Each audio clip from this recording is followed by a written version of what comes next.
Tej Dosa. We're live. What's up, man? Thank you for coming on the podcast. So excited to talk to you. Dude, likewise, I'm stoked for this. We've been meaning to make this happen for a while, and the divine timing is finally here, brother. The divine timing is here. We've both just been in seasons of chaos, it seems like, which is what I want to dive into first. So we met originally at Danny's retreat. What was that? Middle of March, I believe, or was that the start of April? Somewhere around there. And it's been hmm now 6 to 8 weeks since that retreat. And so for me, life has been chaos in the last 6 to 8 weeks. But I want to know for you, what has this gap been like? This gap has lived up to my motto of top of the world or bottom of the ocean in many ways. I remember when I said that, bro, I was fucking around, and it's like you got to be very careful what you say, right? Because you end up experiencing both ends of the spectrum. And when I was like 14, 15, I didn't know what I wanted to do, but that was like my motto. And it's been incredible to see how much that has come to fruition. So, like, post Danny's retreat, I've experienced incredible highs. I've also experienced incredible lows. I'll give you a quick and dirty rundown. So, Danny's retreat ended on the 7th. After that, I was in Austin for 3 more days until the 11th. Came back to Vancouver for a week. Then I went to Florida. I had a retreat in St. Pete, 2 3 days. It was incredible. And then after that, I went to Miami for a week. You know what happens in Miami? Pure fucking gong show.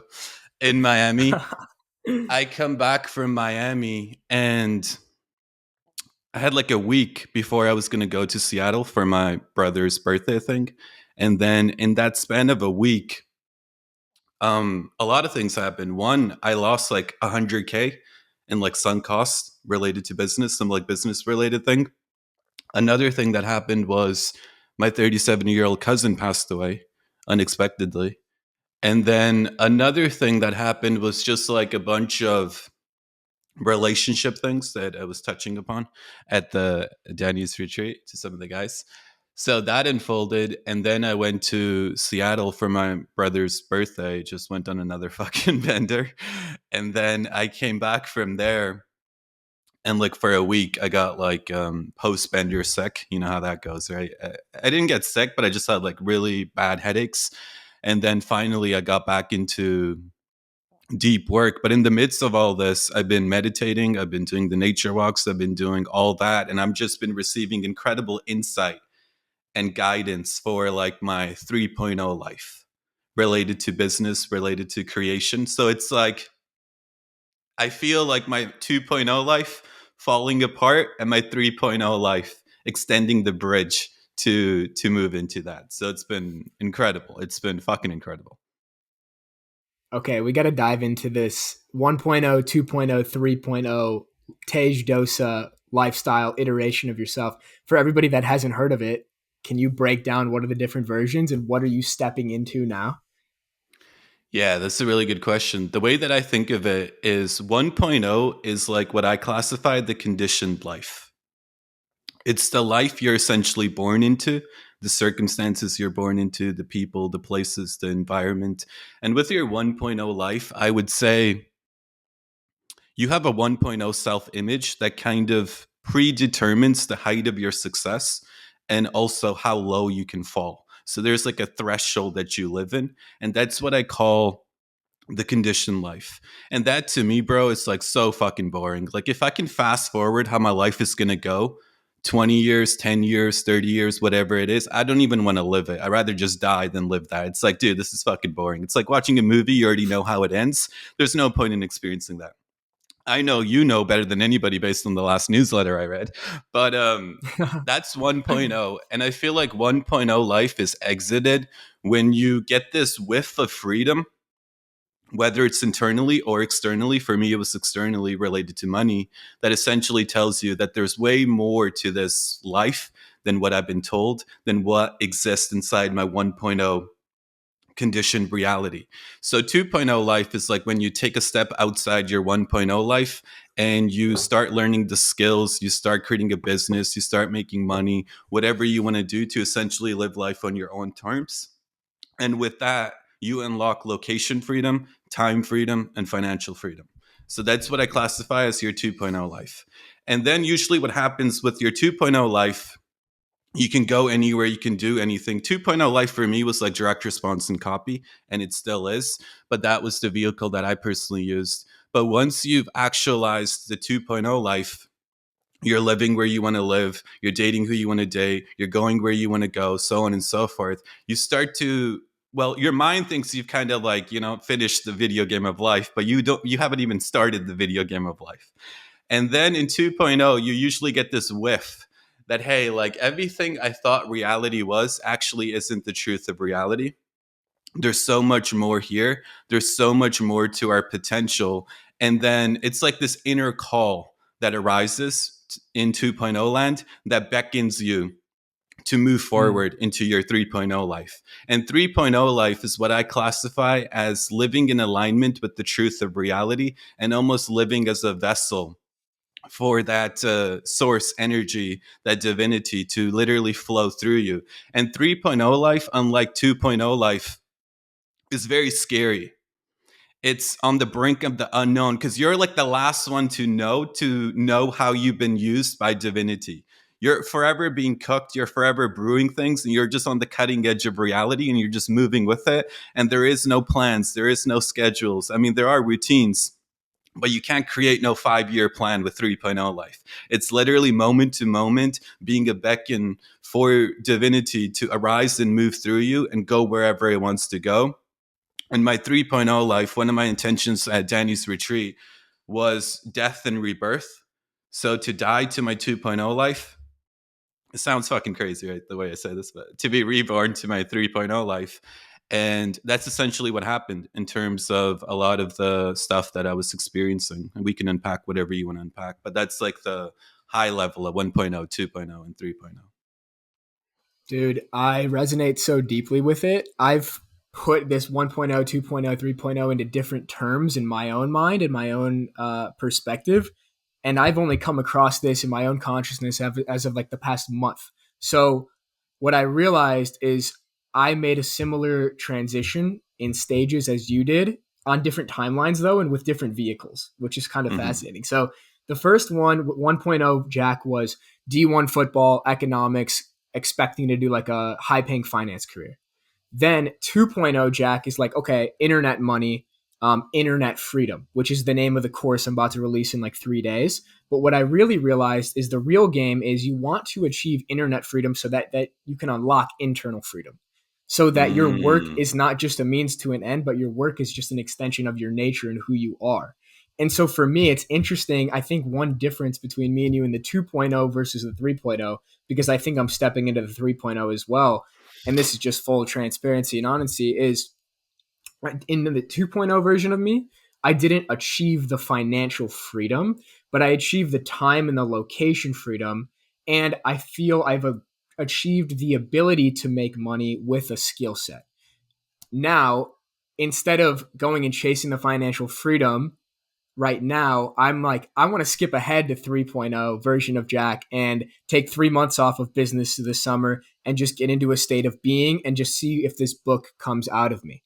So I'm curious for you. It's like, what do you think about that philosophy around, okay, skipping the step of I want to achieve financial freedom via business and drop right into stage 3.0 version of this is more of a spiritual experience rather than needing to check the box of financial freedom in stage 2.0? Yeah.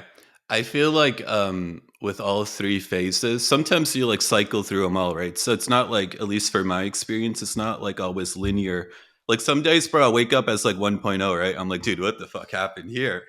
That hangover, bro, I'm fucking in 1.0 mode. Yeah. But you rotate. But one thing that I like what you said, I think the definition of financial freedom means different things to different people.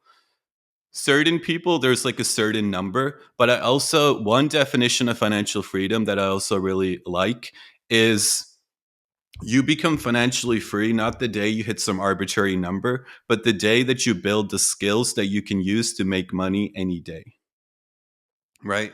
That gives you a level of confidence that allows you to do what you're doing. So essentially, in some ways, you have checked off that box enough to be able to move into your 3.0 because you have the skill set that you can use to make money on command. Like I think Mm, for me, it was direct response, opening up Google Docs, typing fucking words, putting it in front of people, and then getting money on the other side of it. So once I cultivated that skill set, I was like, holy shit. Like, I don't have to worry about money anymore because I can just use this skill set. And that's what allowed me to start experimenting and tinkering more with the spirituality related stuff because the financial stuff early on when I had that skill set was satisfied. So I think the cool thing about stepping into your 3.0 life is it will also feed your 2.0 life in reverse. Right. So, what you end up doing with the cohorts, how you end up impacting people, so on and so forth, in the world of content and business is going to be impacted. And dude, I feel like even with your newsletters, I've only read, I don't really read a lot of people's stuff, but I saw yours on the timeline the last week or whenever you post it.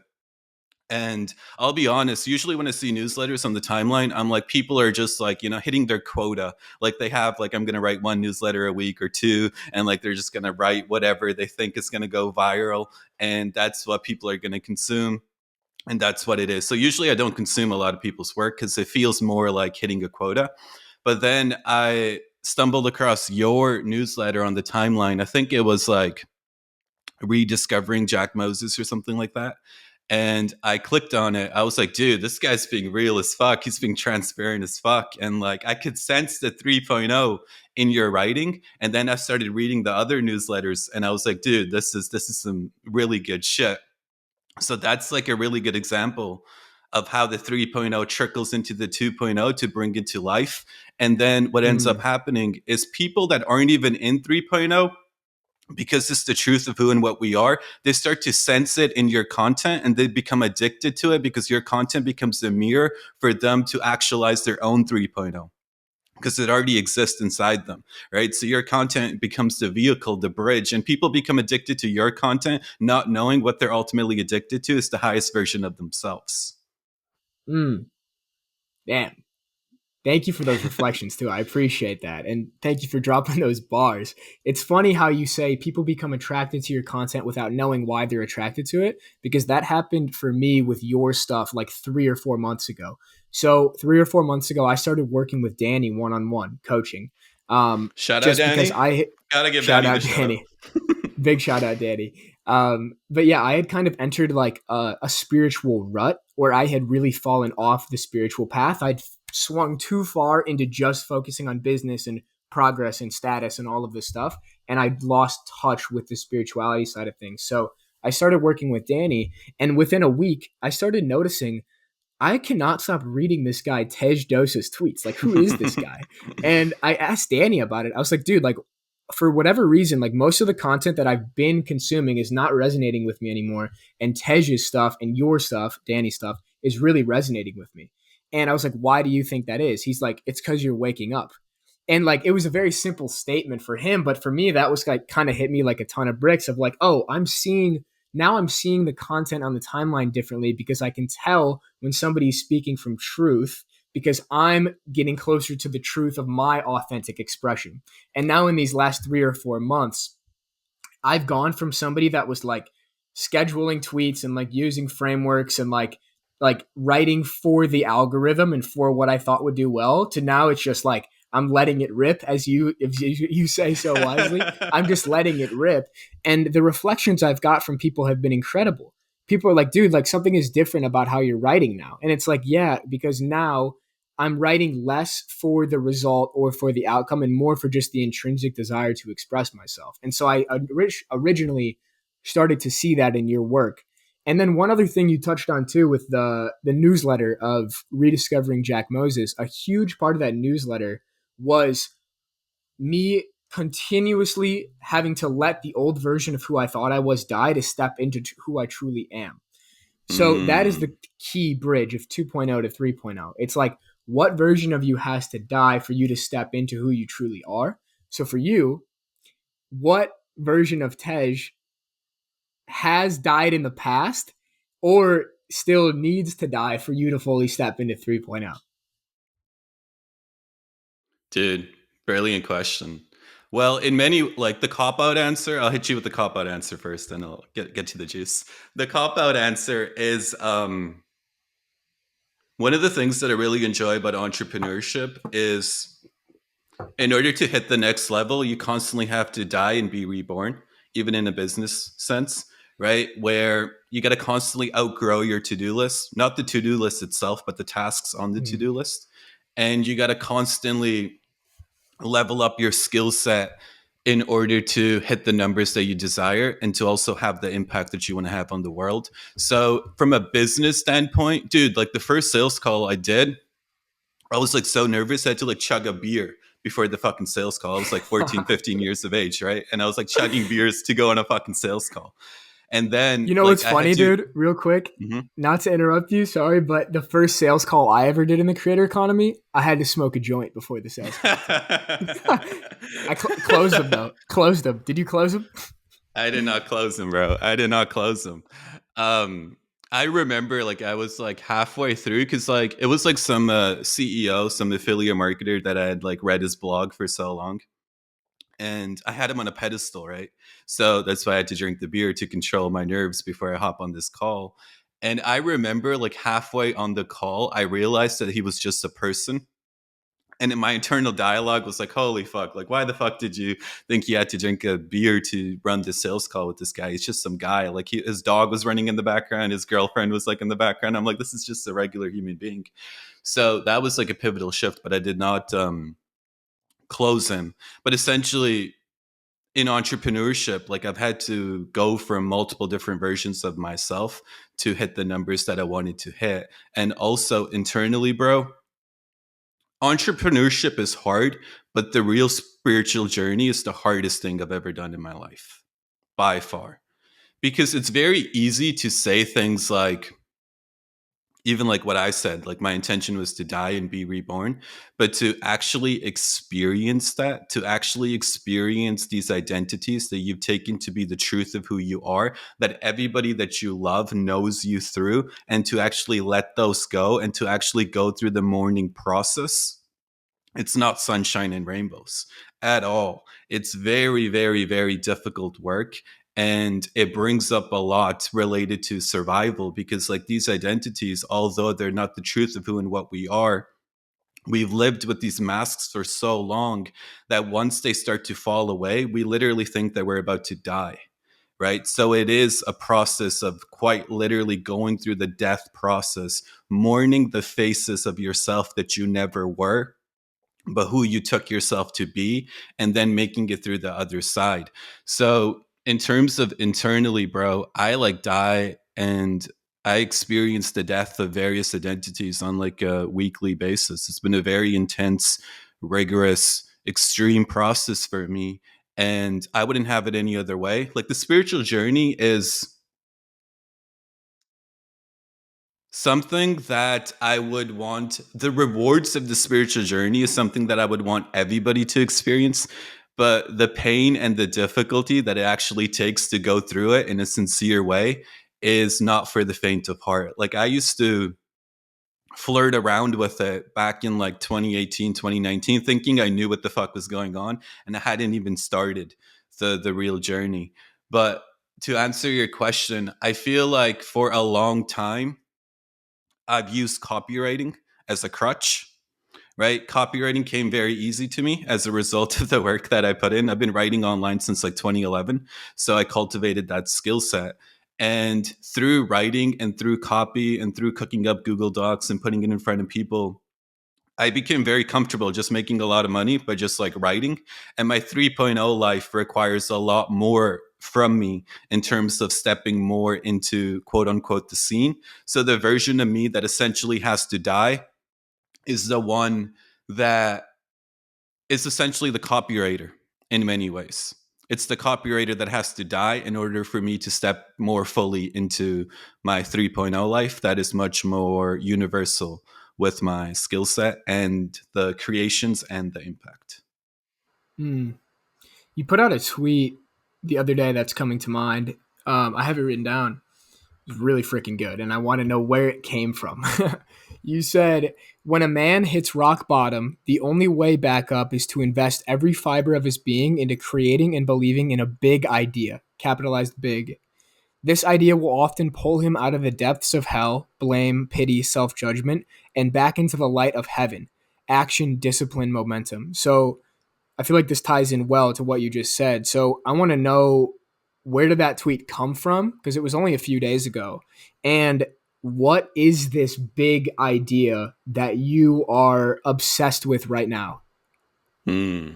Great questions. So the way that I stumbled across this is actually through my experience with being a copywriter, right? So in many cases, I've had to market to audiences that were like stuck in apathy and like, had all the color of life was gone. They had nothing going for themselves and they were like very living a very bleak existence. So in order for me to sell my product or service to these individuals that fall into this audience, I couldn't just sell them a product. I couldn't just sell them an offer. I had to invent an idea that once they bought into it, the power of their belief would force them to get off their ass and actually take action in order to Mm, transform their life. Right. So the big idea is a very powerful element in marketing because it quite literally makes or breaks the promotion, right? Obviously other things need to be well orchestrated, but with a big idea, especially for lower levels of awareness, you can crack a really good big idea and move mountains. It's the reason things like 75 hard work so well, because it's a really powerful big idea. Somebody can be down and out and they have nothing going for themselves, but they can believe in this idea of 75 hard and use the idea to transform their life more so than the practices that are a part of 75 hard. So based on my experience as a marketer, whenever I would go through, whenever I would be at the bottom of the ocean, true to my motto, I've experienced both, I would be like fucking down and out, right? I would be down and out, and like none of my habits, none of my routines, none of my goals, none of my intentions would bring me out of this state. Like it's like the deepest despair, whatever, when you experience, let's say when loved ones passed away, or for business, it really doesn't fuck with me, but like it's mostly when like loved ones pass away or there's like deaths, things like that, that impact me more heavily. And when I'm in those places every single time throughout my life, I've always created and invented a big idea for me to believe in that would take me out of the sunken place and put me back into the light of heaven by building my momentum and action. So throughout the years I've used various big ideas like 75 hard. I've used 1000 days of relentless execution, which is like 2 to 4 hours of deep work a day for 3 years in a row to quite literally transform your financial life forever. Right, that's a big idea that I've used. um, I've used other ones like it's rigged, everything in your favor, so there's nothing to worry about when I was lacking courage and belief in myself. So I leveraged that big idea. And of course, top of the world or bottom of the ocean was the one that I used when I was around 16 and I didn't want to go down the conventional road because I rather just headbutt a knife, right? So I was like, fuck that. And then that was the big idea that I used at that point of the game. But the reason for the tweet is I was like writing something and I was reverse engineering all the times that I was in the sunken place, and no person, no thing got me out of it besides a big idea. And I wanted to reverse engineer what that process was for me, so other people that may be in the sunken place currently could leverage that to free themselves from the prison that they may find themselves in temporarily. I love that. And is there a big idea that has been top of mind for you recently over the last few weeks or right now in this moment that's keeping you moving forward? I still fuck with top of the world, bottom of the ocean. That's like in my fucking bloodstream, right? Like Yeah. that's in my bloodstream. One that I have really been that I've been re-upping on as a result of this transition and this bridge is 1,000 days of relentless execution. I think whenever we're iterating and we're going after a new level in life, especially if it's a big level, you're quite literally 1,000 days of relentless execution away from whatever that life entails for you. And for me, that comes down to essentially 2 to 4 hours of deep work every single day without fail towards one priority goal over the course of 1,000 days, first thing in the morning before you let the world into your day. So Mm. every single day, and you track it, that allows you to, like that idea in itself, for instance, if somebody's down and out, they'll start to feel something when they hear that idea. They're like, oh my God, like I can do that. And now they're off the couch. They're into the arena. They're playing the game. And now, if they stay committed, their life will be radically different. So that's an idea that I've been tinkering with and playing with as of recent in order to build the bridge that connects my 2.0 life to my 3.0 life. So that's the idea Mm. that I'm currently fucking around with. Beautiful. I love it. And a common theme I see between the most successful creators, entrepreneurs, whatever you want to call it, is carving out that time of 2 to 4 hours in the morning. It's like, this is sacred. Like, nobody can touch me during these 2 to 4 hours. And everybody says they do deep work or they have like their work blocks, but very few people are consistent with it day after day after day after day. But I mean, the 1,000 day idea, like, I really think it's inevitable. If you put in work for 3 years, or well, that'd be about 3 years, I don't think you could fail. I think it could even be a lot quicker for people, depending on like what Mhm. that goal is or what that big vision is. Like, I've played around with the idea of 6 months. I actually put out a tweet like a few days ago that went like mega viral, like for some reason. It was like your 6 to 12 months of consistency from everybody calling you lucky for the rest of your life. And this is what I've seen now in my life of like starting off having no idea what to do and just saying, okay, I'm going to commit to 3 to 4 hours in the morning building this creator business online career. And 6 months later, it's like, holy shit, I'm in complete control of my life Mhm. now. Mhm. So I kind of want to dive deeper into this idea of focus and the balance of focus with like enjoying life and degeneracy. Because when you take when you take like a week in Miami, or you're going to your brother's wedding in Seattle, like, what is your philosophy or approach around staying focused and doing the deep work even in those seasons where maybe life is a bit more chaotic? And I'm asking selfishly because this is something I'm trying to figure out how to navigate right now myself. Mhm.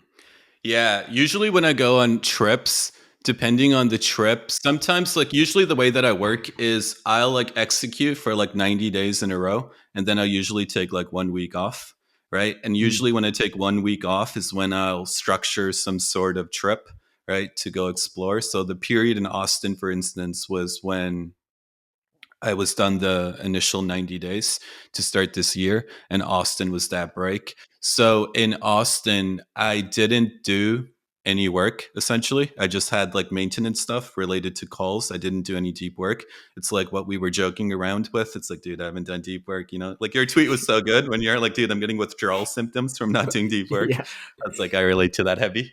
But in terms of other trips, the way that I like to approach it, like even in Seattle, it was too much degeneracy. I didn't do any deep work, to be honest. But usually, the way that I go about balancing the two is I do my best work before 12 p.m., right? So, all my deep work I like to get done by 10 to 12 p.m. And then from 12 p.m. and on, I live like the unstructured lifestyle. So the first 6 hours of my day are usually more or less the same, right? Like 6 a.m. till 12 p.m. And then 12 p.m. till like 6 p.m. the day is open. So when I do have trips or like when I'm like exploring, meeting new people, I'll still do the deep work from like 6 a.m. to like 12 p.m., whatever I need to get done. And then I'll structure more of the chaos from 12 p.m. to 6 p.m. and just go with the flow. And I find the balance of the two is very juicy because what I noticed is when I was just strictly in focus mode, I wouldn't like be in the market. I wouldn't be in the arena. I wouldn't be rubbing shoulders with people and getting insights and ideas that would then go into my deep work session the next day. And on a day to day level, it felt like I was losing energy. And after 3 months, I would have less energy than when I started. But when I started living the structured, unstructured routine, the opposite happened, where I would cultivate ammo and energy from my unstructured periods, and then I would fire those fucking shots at my deep work blocks the next morning. Mhm. And 3 months later, I would have more energy to play with. So I think life is really a game of building energy and directing energy, right? And sometimes when we just fall into focus, focus, focus, all we're doing is directing energy, but we're not taking time out to build energy, right? And then that results in a lot of the problems that entrepreneurs face. So for me, I like scheduling unstructured time to allow more of the magic of life to unfold. So I'm not just running and gunning based on the visions inside my head, but I'm also open to what life wants from me. Right. So, in Mm. many cases, during my unstructured time, I'll be hit with various intuitive hunches or ideas that will completely change the trajectory of my business career forever. Like what ended up happening in Austin, for instance. And that's a result of cultivating the unstructured time. If I was just working sun up to sundown like I have done in the past, then there's no space for God's voice to enter your life, essentially. Mm. Mm. So good. And I love how you said the magic happens in the chaos. And it's this oscillation of like, okay, zoom in to the deep work, then zoom out, zoom in, zoom out, zoom in, zoom out. And I I find it so interesting how we've come to the same conclusion without ever like talking about it before. Like I've written threads around like deep juxtaposition or like deep oscillation, just like coining these different terms, but we're getting at the same thing of and dude, I was thinking while you were talking, like, can you imagine having to like work like in a 9 to 5 and work in an office and not be able to create your own schedule? Like the benefits of being able to create your own schedule and design your own day every single day. Like I could never think about going back. It's like that reality terrifies me. The ability to say, okay, I'm going to create a career where I'm going to be done every day by 10 or 11 a.m. Like for most people, that's like, is that possible? How is that possible? It's like, yes, it is possible. And then all the magic happens in the afternoon. And something I've seen too is like the best players of this video game, they put in the deep work in the morning, but they spend the rest of their day playing. They play with ideas. Mm. They're playing on an intellectual level with like other people in networking, where a lot of people think networking is work. But no, they're just playing around. They're texting their friends. They have an idea. They're texting their business partner. They're tinkering with like, oh, there's something I could change to like one of my something in my funnel. And that idea only comes when you have space. And then you execute the next morning, or you're playing around with ideas and then you go write a copywriting Google Doc email and make 10K in one morning. And you need that space. And so something that I've seen a lot of like my students kind of get stuck on is they think like the goal when they're starting off, and a lot of times they're in a 9 to 5 job, the goal is like, I need to get to 10K a month. And I'm like, that's a fine goal, but is 10K a month more valuable, or is being able to design your day more valuable? And so usually there's Mm. this little belief shift around, okay, can we get to 3 or 4K a month from online income, be able to leave the 9 to 5 job? Now you have control over your entire day and then you can use it to build whatever you want. So for me, I feel like I was lucky of being able to find out about all this stuff in college before I had to work in a 9 to 5 job. So like, did you ever enter the 9 to 5, or did you create online income before all of it? Dude, that was like when I was like a young teenager, I used to take the train into downtown just so I could see the faces of the adults that were on the train and like see if there was any zest in their eyes like Monday morning. Like, that's when I would take it down because that was like the funnel that I was in, right? Immigrant parents, I went to school for accounting, did well. But for me, I've only had like one real job, which was like McDonald's for 3 days flipping fucking junior chickens and shit. And then the same day they gave me my uniform, I returned it and I was like, dude, I got a job at Best Buy, but I had no job. And I remember going to Chevron. I used to take the bus to McDonald's. I remember quitting McDonald's, going to Chevron, getting the big gulp Slurpee, sitting on the bus bench, waiting for the bus, chugging the Slurpee, getting a brain freeze and just plotting out the next 10 years of my life with the singular intention that I never, ever, ever, ever, ever want to fucking experience working for somebody else again. And since that, Mm, rainy Vancouver day on that park bench. I've never, fortunately, had to work for anybody. So that was my only real job. But I was going down the path of becoming an accountant. And a lot of my friends from business school, for instance, were very entrepreneurial.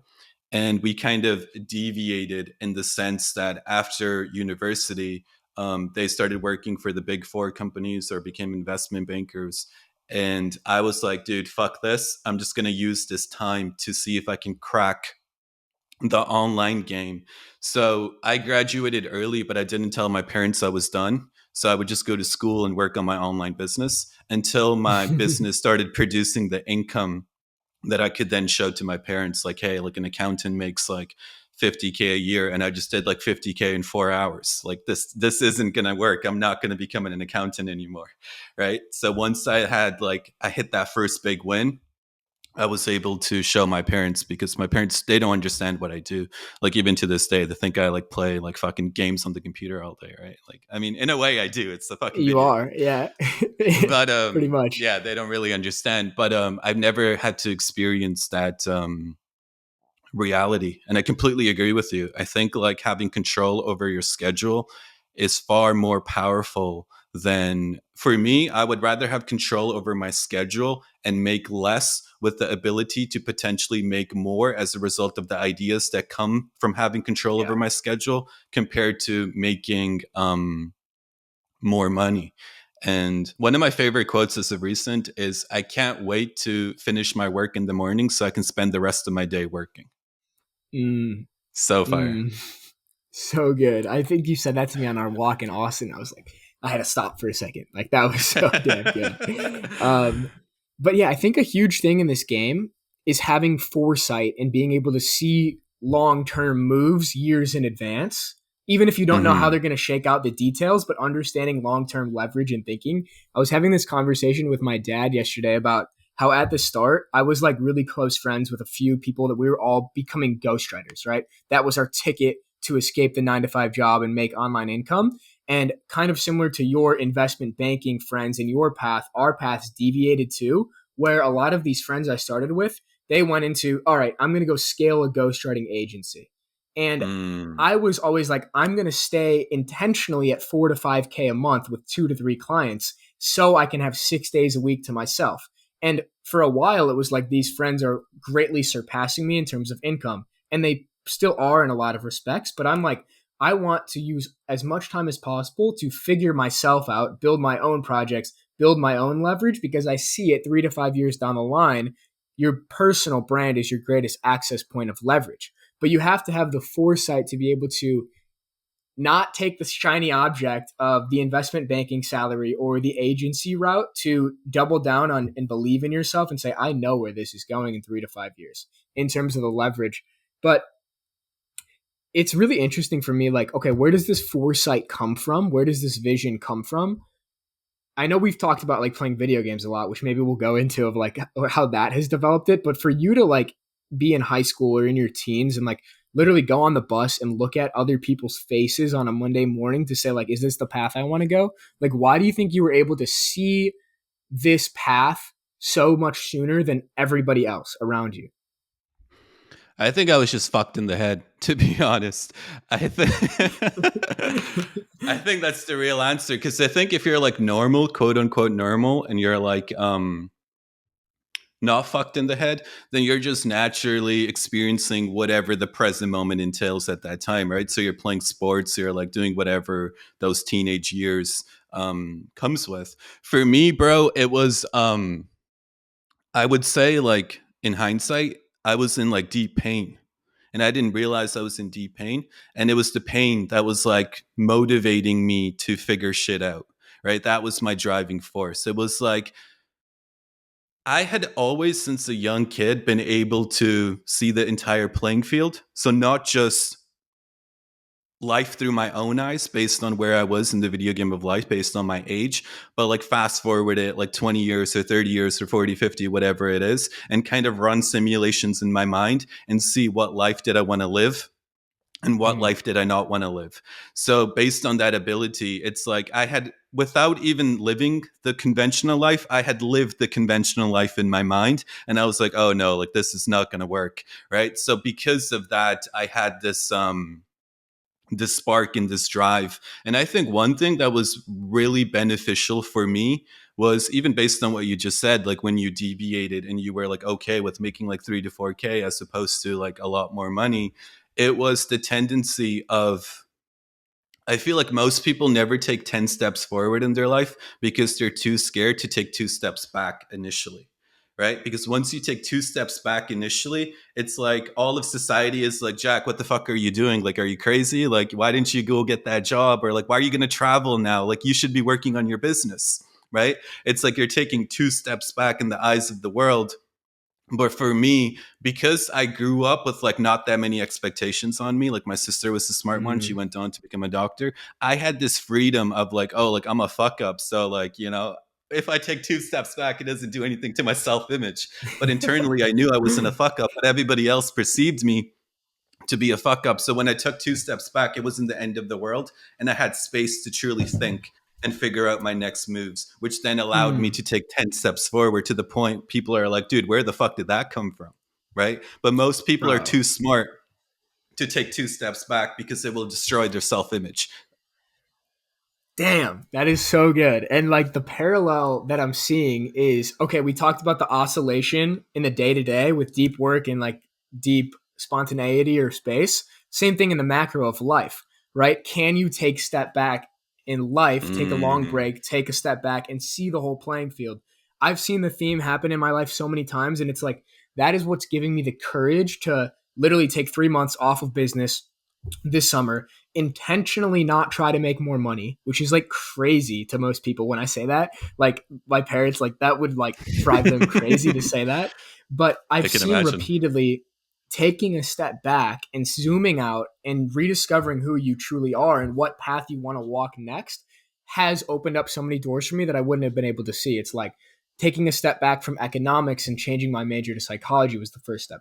Then it's like, okay, I'm not going to do this internship. I'm going to travel Europe for 3 months and zoom out and then realize, oh, wait, I like writing. I like creating. I like reading. And then this new path opens up. And so I'm catching myself almost getting into the trap of like, after these 3 months, this is going to be my next project. But I'm trying to come back to, okay, I don't want to know right now. I'm intentionally stepping back, zooming out, seeing the whole playing field, and then choosing a path strategically of where I want to go. And it's the same thing in the day to day with deep work.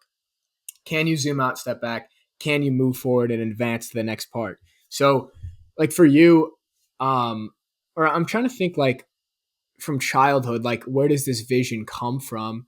For you, I guess you had the privilege in a way of not having a lot of high expectations on yourself, which is really cool. Now that you've built up this self image, right? And this comes back to the theme of like dying to yourself, but what have been some examples for you of intentionally stepping back and zooming out to then pursue a new path with more clarity and more direction? Now that after you've built up the self image of successful entrepreneur, creator, copywriter, etc. Yeah.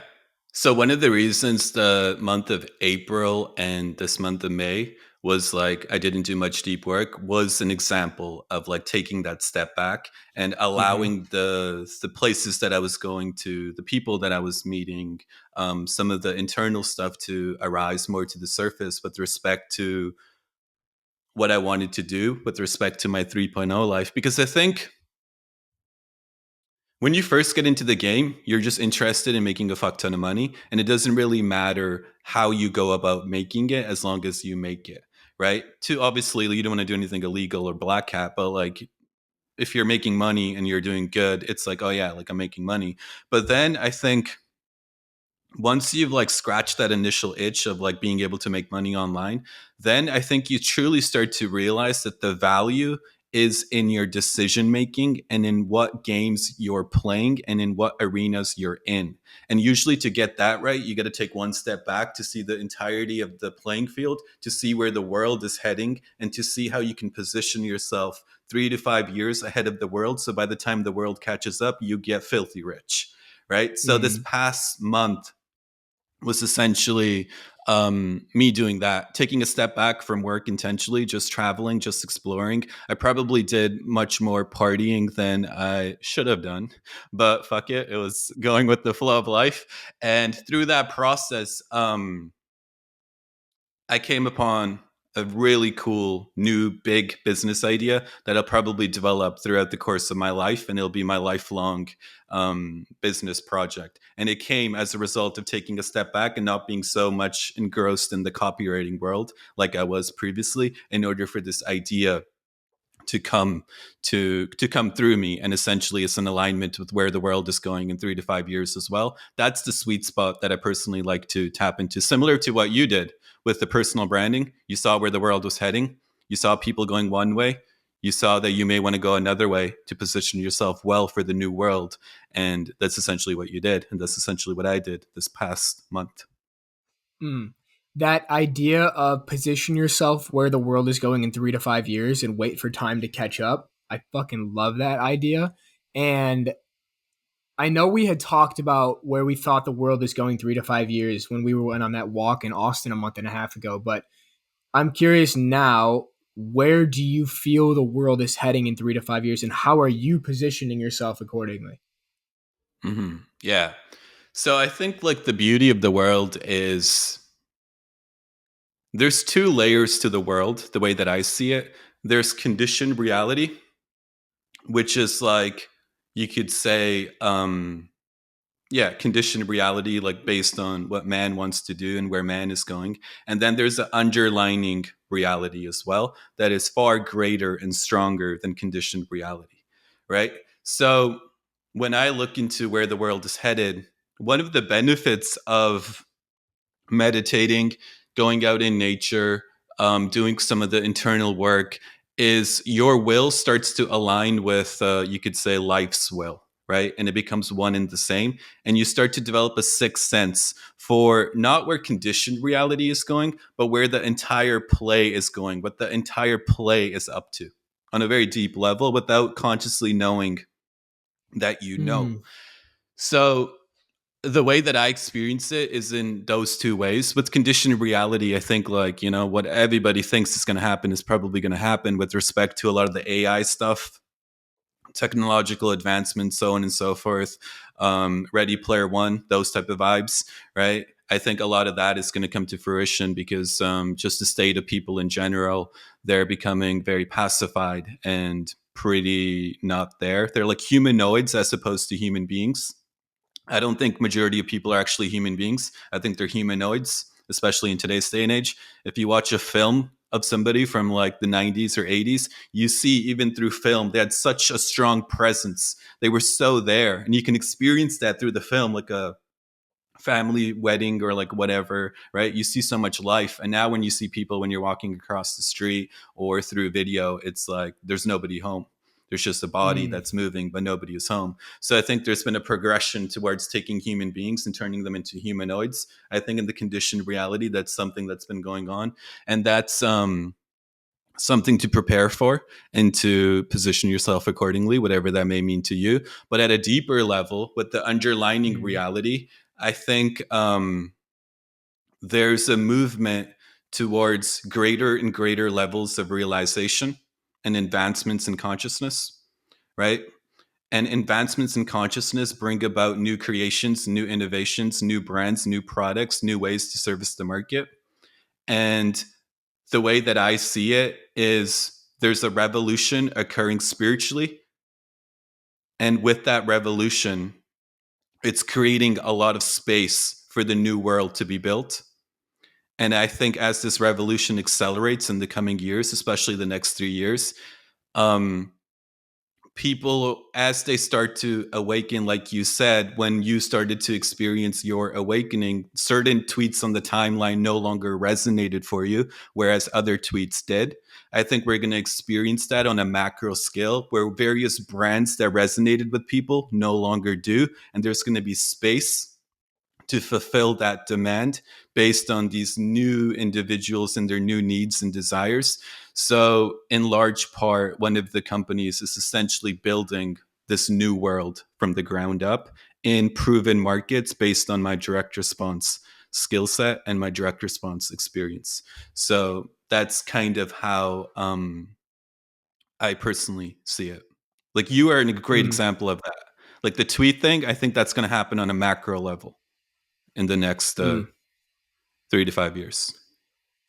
I agree because, and I appreciate you saying that. And there's these ripple effects that I'm seeing. Like the students that join my cohort, they come Hmm. in expecting to write tweets one certain type of way. And I'm like, what would it look like if you were just authentically ripping from the hip and you didn't give a fuck if anybody was going to like it? And they're like, damn, I did not expect that type of advice. Like, that's so interesting.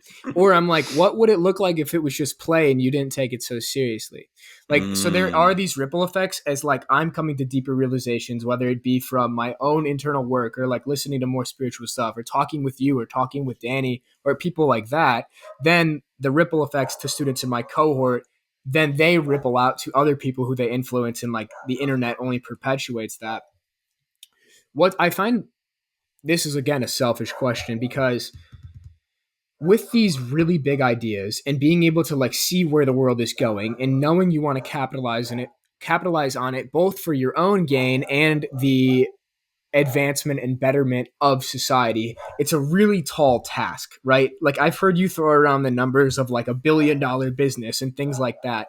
When that comes up for you, like those huge ideas around business or responsibility or companies, is there like a fear or an anxiety or like not wanting to answer the call, or is it pure excitement and like possibility? Also, how do you balance the big idea of like maybe I want to start $1 billion company without getting trapped or being deluded by the ego into thinking that's what you're supposed to do when in reality maybe it's Hmm. not? So many different tangents there, but it's something that I'm kind of like grappling with now. Yeah. Um, One thing that I noticed was a lot of the ideas that come to me that are very big, that actually end up working, like just from past experiences, are the ones that have always resisted the call. Right? It's like screaming for attention here, and I'm just like looking straight. I'm like, yeah, yeah, whatever, whatever. Keep that shit over there. Keep that shit over there. Right? And I just Yeah. ignore it for years, bro. Sometimes. And Mm, eventually it cracks through and it appears in front of my face. And when I exercise those ideas, those have always been my biggest wins in business and life, whatever it may be. And like the stuff that I was doing here was just like fucking wasting my time essentially. But in terms of what you're saying, I feel like for me, the entire adventure is in sensing my arms and legs, being dropped into this moment, and letting divinity use my skill set in the best way possible. Right. mm, And it's more so a game of, for me, there is no difference between like building $1 billion company and making like $1 million a year, because I think it's like just certain attachments and associations we have with these words. And I feel like at the end of the day, there's just one being at play, and all of life is a play, and we're just here to create in whatever way is conducive to your unique skill set. So all I'm doing is just creating and playing and letting that unfold in the best way possible. If it leads to $1 billion, amazing. If it leads to me being at the bottom of the ocean, amazing. As long as I'm in that creative process, I'm so happy. Whenever I fall out of alignment with that creative process, I'm miserable, even if I'm making a lot of money, right? So for me, it's all about being on the cutting edge of reality and actually surfing the waves of reality through the creation of a business. And when I do that, I truly feel like I'm living. And when I'm not doing that, I just feel like I'm existing. So mm, it's important to align myself with where the waves are wanting me to go. And that just comes from kind of taking time out to be with myself, to develop that sixth sense, and I just surf mm. those waves. That's all I do. And where are those waves trying to pull you right now? Yeah.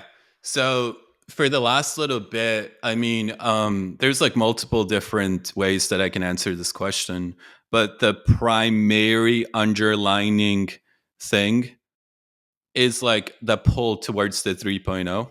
And the 3.0 is like a very big vision, right? And it's for me, I don't even, I think the best writing, I'm using writing as an example. The best writing for me happens when I don't try to help anybody. It's when I just write for myself, right? And when I try to Mm. help somebody, I never write anything worthwhile, right? So it's like I always notice that. So even when it comes to like, I don't believe in like, oh, I'm going to build this business to help society. I don't even know what the fuck society needs to be frankly honest with you. Like, who the fuck am I to be like, oh, society needs this, I'm going to build that? That's probably just a Mm. manifestation of something that I lacked within my own consciousness. So for me, it's like I'm just playing and I'm just building for myself. I'm just creating for myself, and I'm in this infinite, Mm. endless love affair with God, where I'm just ping ponging with God back and forth on a daily basis. There is no market, there is no people. Of course, that's important. My business skill set, takes that into consideration. But every single day when I wake up, I'm just ping ponging with God, and through that process, I end up building things and create things that end up impacting other people because it's more peer. There was never any intention to help you, because in order for me to help you, I have to be up here and you have to be here, right? I'm not here to help you. I'm just here to fucking live my life, ping pong with God, and create and flow. And if it helps you, it helps you. If it ends up saving society, it saves society. If it ends up destroying society, fuck it. It wasn't my intention.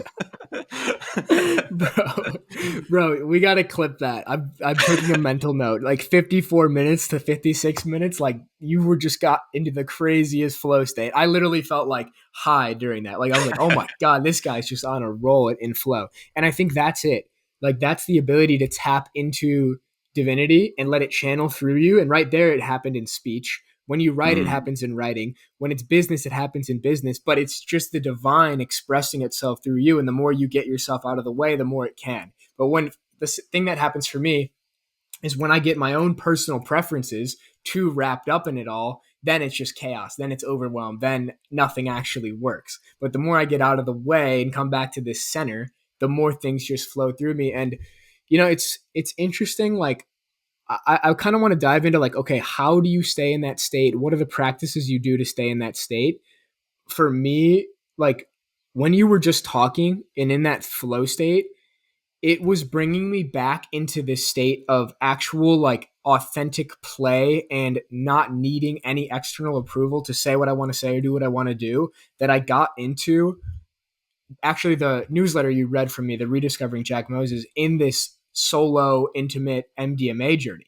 Like the deepest mm, realizations were coming through of like, what would I create if I didn't care what anybody else thought? And I was leading from my heart and not my head, which you had reflected to me at Danny's retreat. And mm-hmm, what came out of me in that journey was I can't really see the next step after this summer, and that's okay. And I trust it's going to reveal itself to me when the time is right. All I can see is I want to write this book for the summer. And I wasn't able to get to that conclusion until I got my fear or need of validation or fear of judgment out of the way to get to the point of like, what do I want to create this summer? What would I need this summer? mm. And it was like, this book is going to come through me. So for me, like plant medicines and psychedelics have been so fucking powerful to get back to a center. I feel like psychedelics for me have been little winks from God or little nudges from God to get back onto the path and notice where I've slightly deviated or slightly fell off of. For you, what are those practices that keep you on that straight and narrow path, that keep God channeling through you, that keep yourself out of the way? Has it been psychedelics at all, or is it more just normal daily practices? Yeah, I feel like in order to make that happen on a day to day level, it goes back to how you structure your day, right? That's why I structure my day in the way that I structure it in, with the structured period in the morning and then unstructured time in the afternoon and the evening. Because without that space, I start to lose that connection and that calibration that occurs on a daily basis. That slight adjustment that happens, right, creates a very big effect 180 days down the line. So that's one. In Mm. addition to that, I do things like obviously like meditating, going out in nature. I work with a teacher on a weekly basis. In terms of psychedelics, I haven't. I've done mushrooms like twice, and I've done like Molly, but just like in a party setting. So I wouldn't really classify that. But what's interesting about psychedelics is I remember when I started working with a teacher, and I've been working with a teacher for like 4.5 years.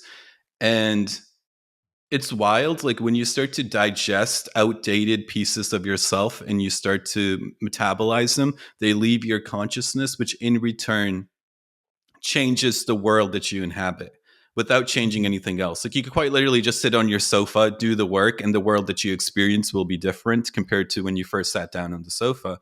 And I remember the first time that I did things like this, the world felt so much different than what I had taken it to be. And it was very similar to like whenever I did a microdose of mushrooms, right? Like I started tinkering with microdoses a little while ago. And I remember once I started experiencing the internal stuff, I was like, dude, I feel like I'm on a microdose right now and I haven't even done anything.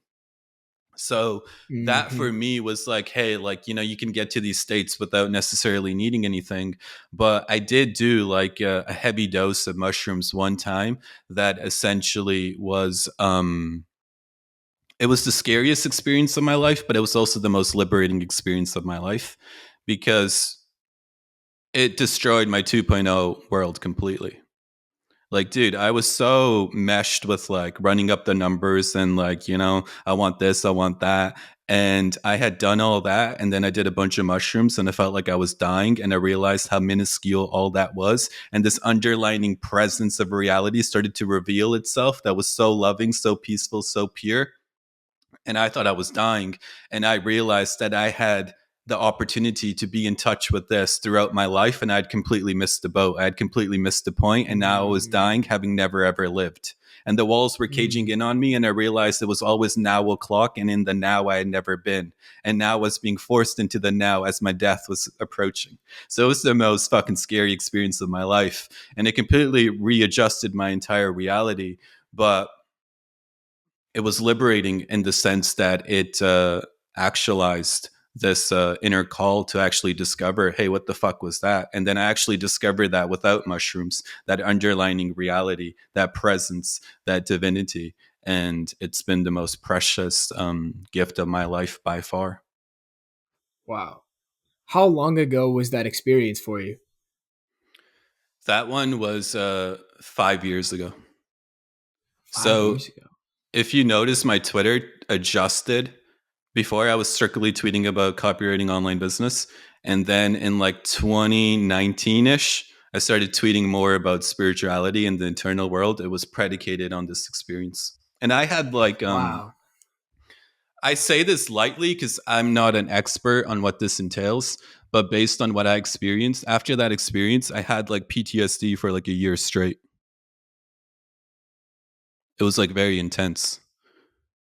PTSD of what? After that mushroom experience, Oh, of like just how going intense it was. yeah, like experiencing essentially your entire reality fall apart. And like, I was like fucking in a very traumatized state initially.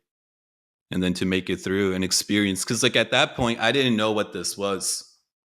I didn't know anything about this underlining reality, right? I had like hits and pieces here and there, but I didn't experience the magnitude of it and the preciousness of it. So for a year straight, I was like still doing my business stuff, right? Still took care of business, but I was like, dude, what the fuck was that? Like, dude, what the fuck was that, bro? And like Right. it just made me go head first into figuring it out without Mm. the psychedelics. I don't think there's anything wrong with it, but personally for me, it's that was like my only real experience with psychedelics. Wow. Yeah, it's like this portal opens you up to a reality that's always been there, but you've never been able to see. And like after it, Exactly. you can never be the same.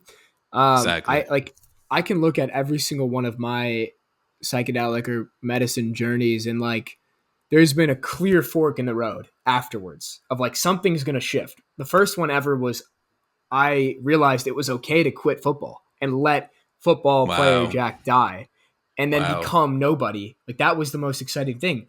I like you have to become nobody so you can become everything you were meant to be. But I had to let that football player myself die to then reinvent myself as I'm just a student. I don't know what I'm going to do in life. And now that I'm open and curious, new things start to reveal themselves to me. And you know, I really find psychedelics and the plant medicine so interesting in terms of helping people drop the idea of who they thought they were to step into who they're meant to be. Mm. And so the book this summer is called Trust Yourself. And there's going to be a section in there around this. But the second book that is in my mind, and I have this idea of Ooh, like second book. season. Let's go. I I have three. I have three in my mind right now. But I have this idea of like seasonal living right now, and like, what if every Mm. summer I took a step back from business, I went and traveled, I wrote a book, and then came back with a new force and a new Wow, focus. dude, So that's a that's what I'm powerful thinking big about idea right there. That's a powerful big because idea. I appreciate it. And you know, we've been talking about like this juxtaposition in the micro of the day to day. Like why do we not juxtapose the macro? Or if we're entrepreneurs and we're mental athletes, athletes don't work 12 months a year at a high level. They don't play at 12 months a year Mm. at a high level. They usually have a 3 month to a 6 month off season to step back, acquire new skills, decompress. I was actually thinking about this summer. This is a bit of a tangent, but I was thinking about this summer. Maybe I should take a course while I travel, and I was like, maybe I should take Tej's copywriting course. So you might Let's have to fucking persuade go. me. You might have to persuade me after this call. But anyway, so the second book after this summer's book, I've always felt a strong desire and a call to write a book to former athletes called Exiting the Arena, how former Ooh, athletes can let the identity that they thought, I have to get clear on the the wording, but how former athletes can let the version of themselves die that's holding them back from stepping into who they're supposed to be. And for me, the biggest catalyst for that was psychedelics, just to see through the illusion of who I thought I was. And every single time I've done it, it's like, oh, I had to let the finance bro version of me die. Oh, I had to let the creator economy obsessed like version of myself that wanted to become like Dan Coe die, so I could actually become myself. And so I'd be really mm. curious for you, like 5 year gap. Be really curious for you, like if you did ever have another journey, like what that experience would be like. Dude, you dropped so many bars there. That was fire. You were in flow state Appreciate there you. yourself. That was fire. This is Um, turning into a flow conversation yeah, for yeah, yeah. sure. Dude, it always gets good. Like after, like after all the bullshit, it's like it's all the character Yeah. conditioning leaps, and then the real juice starts coming through. um, dude, first and foremost, I think that idea that you just shared related to athletes, like my all my obviously it's like bang on, but all my marketing spidey senses and business spidey senses were fucking tingling as you were sharing Interesting. that. Because I think there's a huge need for that. Because even a lot of the athletes that I know, bro, especially the ones that experienced a lot of fruits from their identity, right? Like, status wise, money wise, whatever it may be, it's very, very, very difficult to let that go. And just that entire notion of letting identities die alone, even if you don't get praise for it, is difficult enough. Now imagine you get all the praise from the world for being this guy, and now you have to retire at 35, at 32, whatever it is, and you have your rest of your life ahead of you. And society praised you for being this identity that you can no longer be. Now, what the fuck do you do? There's like a Mm, lot of space for just a lot of athletes that I know personally get like very depressed and very sad. It's like the death of who they took themselves to be. And I'm sure there are things out there I haven't researched, but I will say, based on my limited knowledge, I haven't found anything that they can leverage that's like actually tailored to them specifically. mm. So Yeah, when I that's heard that interesting. idea, I was like, dude, that's fire. And even the title that you have for it is so good. I appreciate it. Exiting the Yeah, I arena. appreciate it. I'm a big title Yeah, guy. I'm that. a big idea guy. Like when Danny had the title for like Tell the Truth, I was like, that's good. And then yours Mm, too. I saw it in one of your newsletters. So I was like, oh, that's fire. And then mm, exiting the arena, I was like, yeah, it's like New York Times bestsellers. That's like what's nice. going on in my mind. Yeah. But No, the big concepts and the big ideas are everything. And something that came up too while you were talking is you said when you were like 16 to 18, you saw you had played the simulation of your life out to the point where you realize that you did not want to go to the normal path. For me, that simulation was being the washed up athlete. Like in this little gap Mm, of September 2022 to, or no, September 2021 to March 2022, those 6 months, it was like this really weird, like limbo period where I was still on the Northwestern football team. I had just torn my ACL. I didn't know if I was going to transfer, stay, or quit altogether. And it was like probably the deepest hole I'd ever been in my life in terms of a depression. And I was very addicted to smoking weed at this time just to cope and like numb myself. And I would smoke weed at night and I would like binge eat food. And I saw myself literally like had visions of myself at like 50, 60 years old as like the old, fat, washed up high school quarterback at my hometown bar, just like going to the high school wow. football games every day. And it was that terrifying vision and that terrifying simulation that I kept running every night that eventually catapulted me in the other direction of like, all right, let's actually figure out your life. And then that led me to Wow. mushrooms, quitting football, writing online, et cetera, et cetera.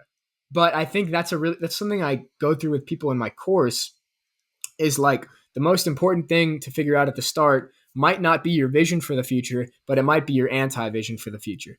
What do you want to run away from? And even if you don't know what you're running towards, if you can define what you're running away from, Mm, you'll magically start to go in a more positive direction that maybe you can't imagine right now at this point. mm. Dude, that's fire. Because I completely agree. Because I think in the early stages, it's very difficult to know what you want to run towards. I mean, you have like slight glimpses, but I feel like the anti vision is so powerful because the force and the energy that the anti vision gives you is what allows you to actually start moving.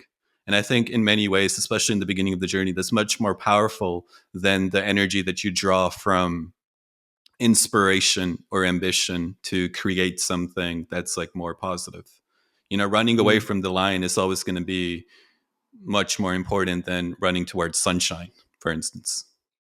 100%. And so at the start, it's kind of like that fear that motivates you, but I feel it gets to a point where you don't want to be motivated by fear anymore, or at least I don't. Like I don't want to be Hmm. run by scarcity. I want to be run by abundance. So right now, like in terms of your motivation or inspiration, do you ever use fear as a motivator, or is it purely possibility that motivates you at this point? I feel like there's like natural stages that you go through. I think in the early days, one of the reasons the anti vision works so well and fear works so well is because you're in survival mode. And when you're in survival, fear is a natural response that gets you out of survival. And once you move out of survival,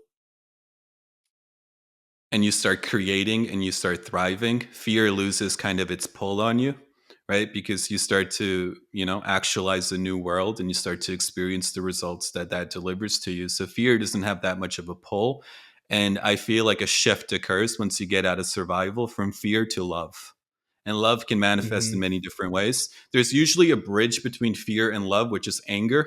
You see it on the timeline a lot of the times where people are like, dude, I can't get it myself to do anything unless I become very angry at myself to take action. So I feel like it's fear, then there's anger, and then there's love. That's like the Mm, natural progression that I've experienced in my own life. And sometimes I do rotate where I will experience fear to act or anger. I think every emotion is fine and good and can be used. But overall, the themes have been fear, anger, and love.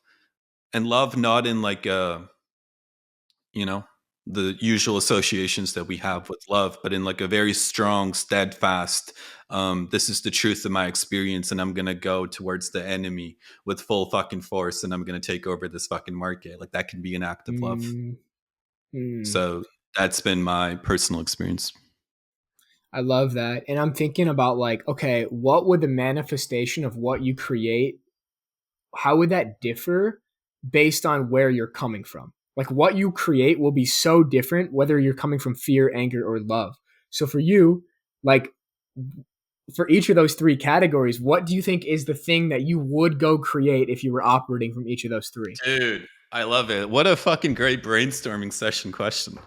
I'm curious Yeah. about you too, bro. This is so good because I think it allows people to reverse engineer themselves and see themselves in a new light. If I was in fear, Yes. let's see what arises. Mm. I gotta sit with this one. I gotta give you the real juice, or I can't give you no cookie cutter bullshit. No, I got to sit with it too. We might need a few minutes of silence. Mm.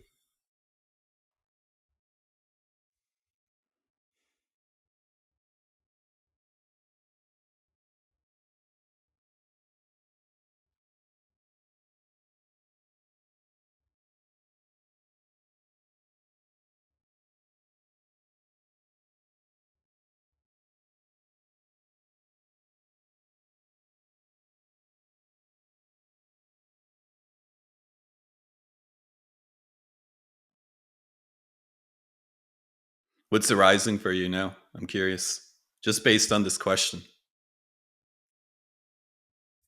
Yeah, I think what's arising is what I would build, the overarching structure of it might look the same, but what the contents are within it would be where it separates. So, and my state of building the project would be different. So, okay, the Mm, one that's coming to mind and that keeps coming to mind, and this is big long term vision, is like a holistic school for the creator economy. Now, that broad container, what is within it and how I would go about building and operating within it would differ depending on what state I'm coming from. If it was fear, I would be always anxious building it, right? This would be such a big project. I'd feel so anxious. And I might not care about the results of my students. It might just be, okay, let's just give them the surface level information and get them surface level results and then just like act like it doesn't exist. If it was coming from anger, and this is something I've noticed in myself and I'm catching myself in it, is sometimes like I view client relationships, and I know this is coming from a bit of anger, which is all internal, but as a combative battle rather than a collaborative mm, force, right? It's like, oh, fuck, this person's texting me. Oh my gosh, I have to respond, right? If it was coming from anger, that would be the relationship between the school, myself, and the students. If it was coming from mm, love, the content of the school would be different. The teachers within the school might be more focused on, we're not just going to talk about sales and marketing. How can we talk about sales and marketing, but from a consciousness perspective? We're not just going to talk about getting in the best shape of your life. Let's do so while establishing an internal self love to then get you these results. So I feel like the broad container of a school is what came to my mind, is that would be the same, but how I function within it and the results and the structure and the contents of the school would be different depending on my internal state, which is a really good motivator for me to like stay in that state of love. mm. Dude, you nailed it. The level of insight that you just delivered there, it's like I've experienced all three of those. Mm. Especially the anger one where you kind of get like a little bit annoyed and like fed up with like having all these people messaging you. Yeah. I Yeah. resonate with that. Yeah, and I still do. But there are days where I like love it more than anything else to like be texting all these people and sending voice notes and like having really good Exactly. conversations and seeing progress. But other days it's like I want nothing more than to just curl up in my room and just like throw my phone away. Yeah, that's why I think it's such a good example of like how you are determines what you experience. Because like, you know, on one day it would be like, Mm-hmm. fuck man, like fuck these texts. I don't want to like deal with this. And another day you're like, you know, you're the one that's reaching out to check in on people. So you're the one that's Yes. taking initiative first, and it's radically different. It has nothing to do with the external world. But dude, that's a really juicy exploration. I'm curious, like based on your current point in time as you go forward in embarking this new adventure, what are you feeling? What are you experiencing? What are the raw emotions that are running through the bloodstream of Jack Moses right now? Yeah, definitely a bit of like pure excitement and possibility and like the world is my oyster and like there I could go create anything I want. There's also a bit of this decision fatigue or anxiety around I can see like 5 to 10 different paths before me. And maybe they all link and mix. Like on one path, maybe I just go write forever. And that's all I'm going to do is just go write books and that's it. The other path is like building this large holistic community in school. The other path is focusing more on like internal one-on-one internal freedom consciousness coaching. The other path is going deeper into the plant medicine space. So there's so many different paths. It's like so exciting. It's like, oh my God, I can pick whatever path I want to go on and maybe multiple of them combine. But there's also like, okay, at some point, like, are you going to have to commit to a path? Mm. Mm. What do you think is the balance between? I hate the word balance, but I'm going to use it. Every entrepreneur hates the word balance, right? Um, I love it personally. That's why I have the oh, yin there you yang go. chang and the yin yang tattoo. Beautiful. I like that. I like that. Um, what would you say is the balance between choosing your path and having your path choose you? Mm. Oh, that's so good. Got That to is got to stretch for that one. Got to stretch for that one. that just like setting me into a different reality. It's true because like okay, on this MDMA journey about a month ago when I got all my self-consciousness out of the way and Mm-hmm. it just like revealed this knowing from the heart rather than this thinking from the head. It was like, oh, the book is what to do next. But that was Mm, the result of me not consciously making that decision. It was more of an right. intuitive, deep sense of knowing. Right. And so, in that deep sense of knowing, I was okay with not knowing the next step. But now that I'm Mm-hmm. removed from the experience and fear starts to come in, how are you going to make money when you get back? What's your next move when you get back? Then it's like this Mm, desire to have to know the path rather than trusting the path to reveal itself to me as I go about life. It's like, did Michael Singer ever have to go like plan ahead like 5 years in advance to go build his $1 billion business? No, he was just like, okay, I'm going to surrender to what life is showing me. So I do think you will you will go farther by letting life show you what it's trying to show you rather than you needing to control it all. But even I'm getting caught in that trap again and again and again. And it's about coming back to that centered place and realizing, okay, where is all this need for clarity coming from? Is it coming from fear or is it coming from a deep sense of knowingness? mm, And I think they exist mm-hmm. in different places. I responded to somebody's tweet the other day, like, how do you distinguish intuitive knowing from fear and anxiety? And I reflected on it. I was like, I think they sit in different places in the body. For me, the fear and anxiety comes from higher in the chest, like almost towards the Mm-hmm. throat, whereas the deep sense of knowing is more like in the belly, in the gut. It's just this deeper Mm. place. So I think the more I can connect with my body and be present in the day to day, the more I'll be able to live from that state of knowing rather than that state of thinking I know, which is really just rooted in fear. Fire. I find it so fascinating what you just said because you said when you felt connected and the idea of the book came and you were in a state of knowing, you were okay with not knowing what was around the corner because you were so rooted in that sense of knowing. And then once you became, I'm just going to use these words, you don't ever become disconnected, but let's say when you become disconnected from that state of knowing, then the mind starts to go into overdrive with like, oh, I have all these different paths and now I got to figure this out. But what I find so interesting is like, and I do this all the time, so it's good to hear you share that because it highlights it in myself. Whenever my mind is trying to figure out what action to take, I get lost in the contents instead of using that as a sign that, hey, I'm disconnected right now and my mind is just going fucking crazy. Let me get Yeah. connected again. And then I'll Yeah. know. Instead of trying to figure out what path is next, let me just get reconnected. And from there, the natural path will arise for me. Right. So almost Yes. viewing that as like a sign that, hey, like my connection battery is depleting, hence my mind going into overdrive. And in terms of feeling anxiety in the heart and the support and the trust in the belly, I resonate with that 100% as well.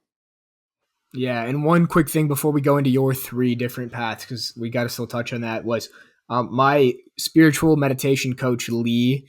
I think he got it from one of David Hawkins' books. It might have been Transcend the Levels of Consciousness, but what it said was like 99% of thoughts that arise that aren't called upon are just the ego trying to protect itself. And Mm, so, like those thoughts of like, okay, what is the next path? Or like, maybe I should do this. Like, what I'm curious before we dive into your three things is like, how do you distinguish that statement of like 99% of uncalled upon thoughts are the ego trying to protect itself versus divine inspiration and divine hits of intuition or knowingness? Mm.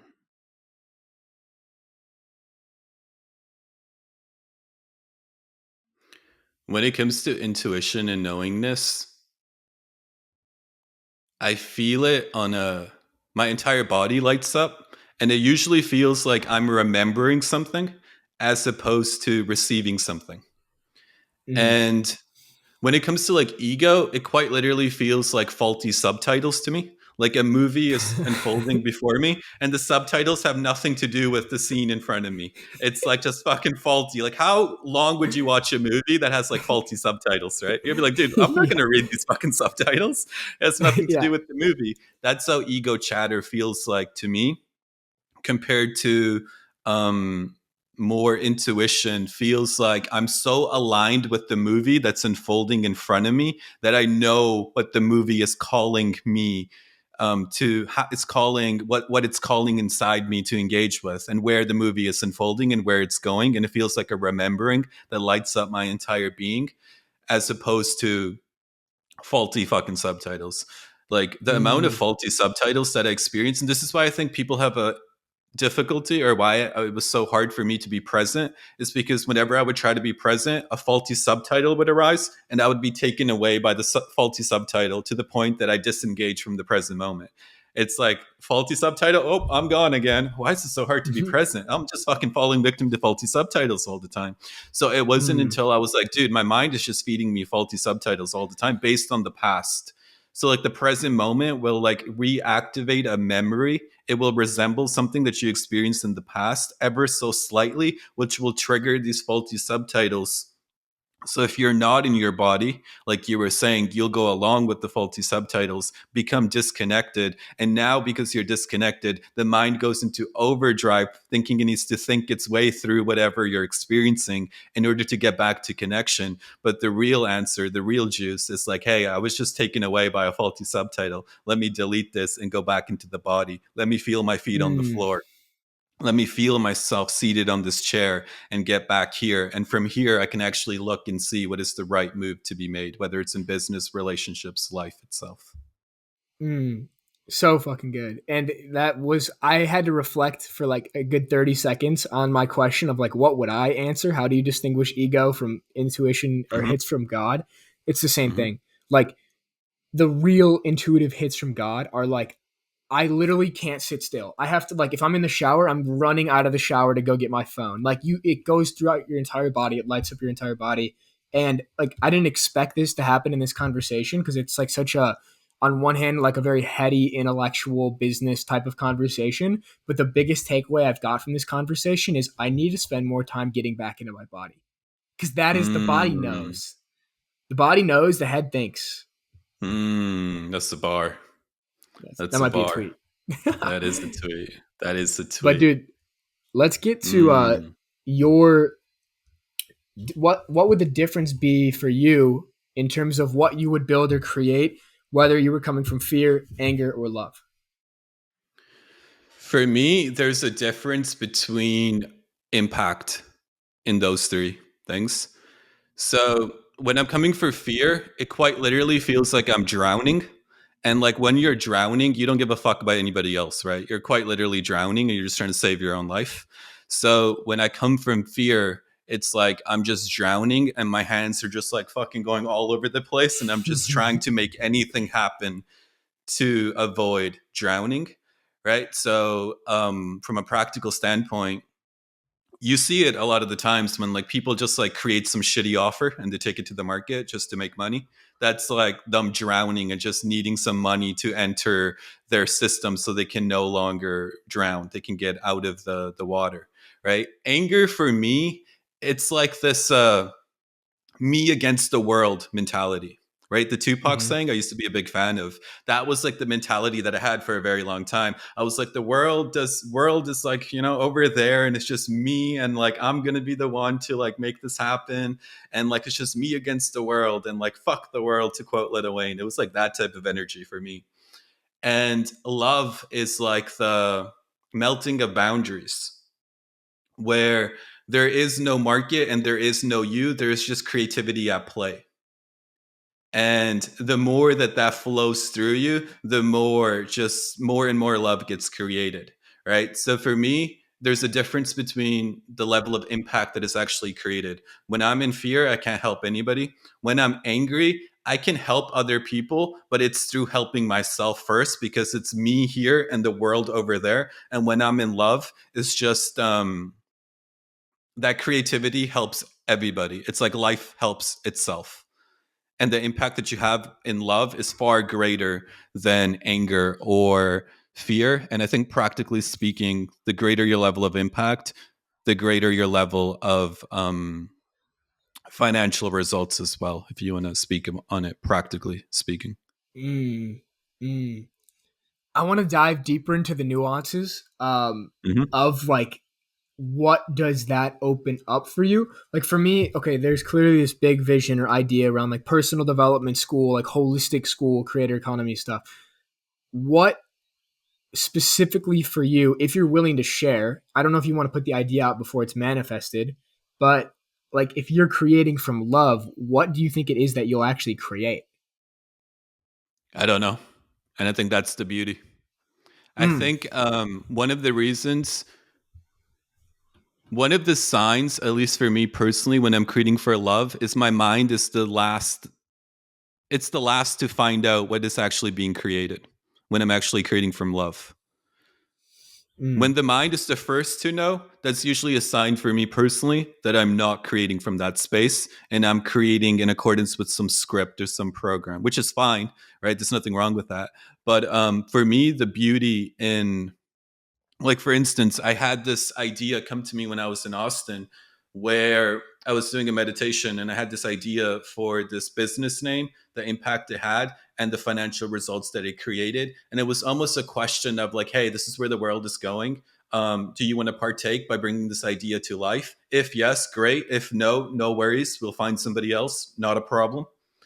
And for me, that was all that was revealed. It sounds spooky, but it really isn't spooky, right? That was all that was revealed. And to create from a place of love, for me, is to trust that intuitive hunch and just step forward and take one step forward and see where that step leads me. So for me, I just know the name, I just know the impact, I just know the end result, but I don't actually know what creation will come out of it.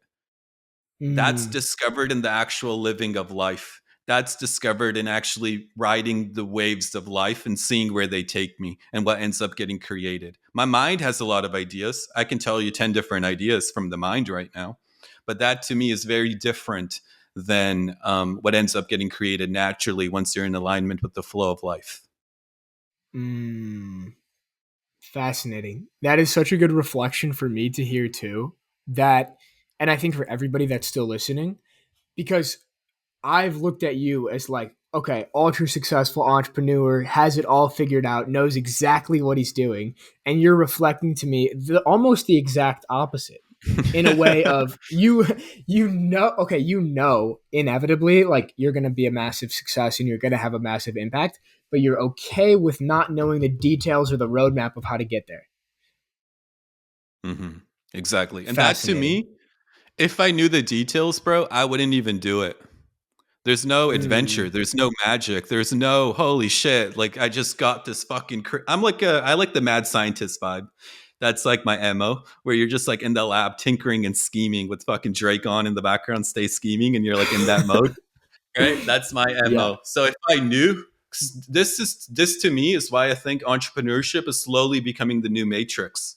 It's because entrepreneurship is full of the unknown, but people are slowly wanting it to be known, where it's the same business Uh, models, it's the same skill sets, It's the same trajectory. There's nothing new here. There's no magic, right? There's similar to like when I could fast forward the 9 to 5 life and realize I didn't want to live that. It's very similar to where entrepreneurship, at least the online space, is going now. You can just fast forward these lifestyles. You can get the AP, you can get the Lambo, you can get the place in Dubai.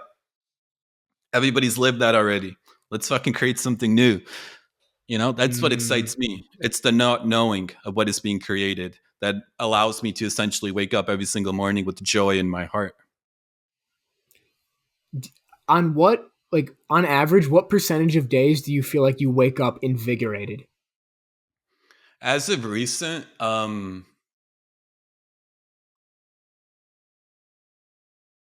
as of recent, based on the work that I've been doing with respect to a lot of the internal stuff, um, it's been very difficult. It's like I'm in like the sewers of my consciousness, the swamps of my consciousness.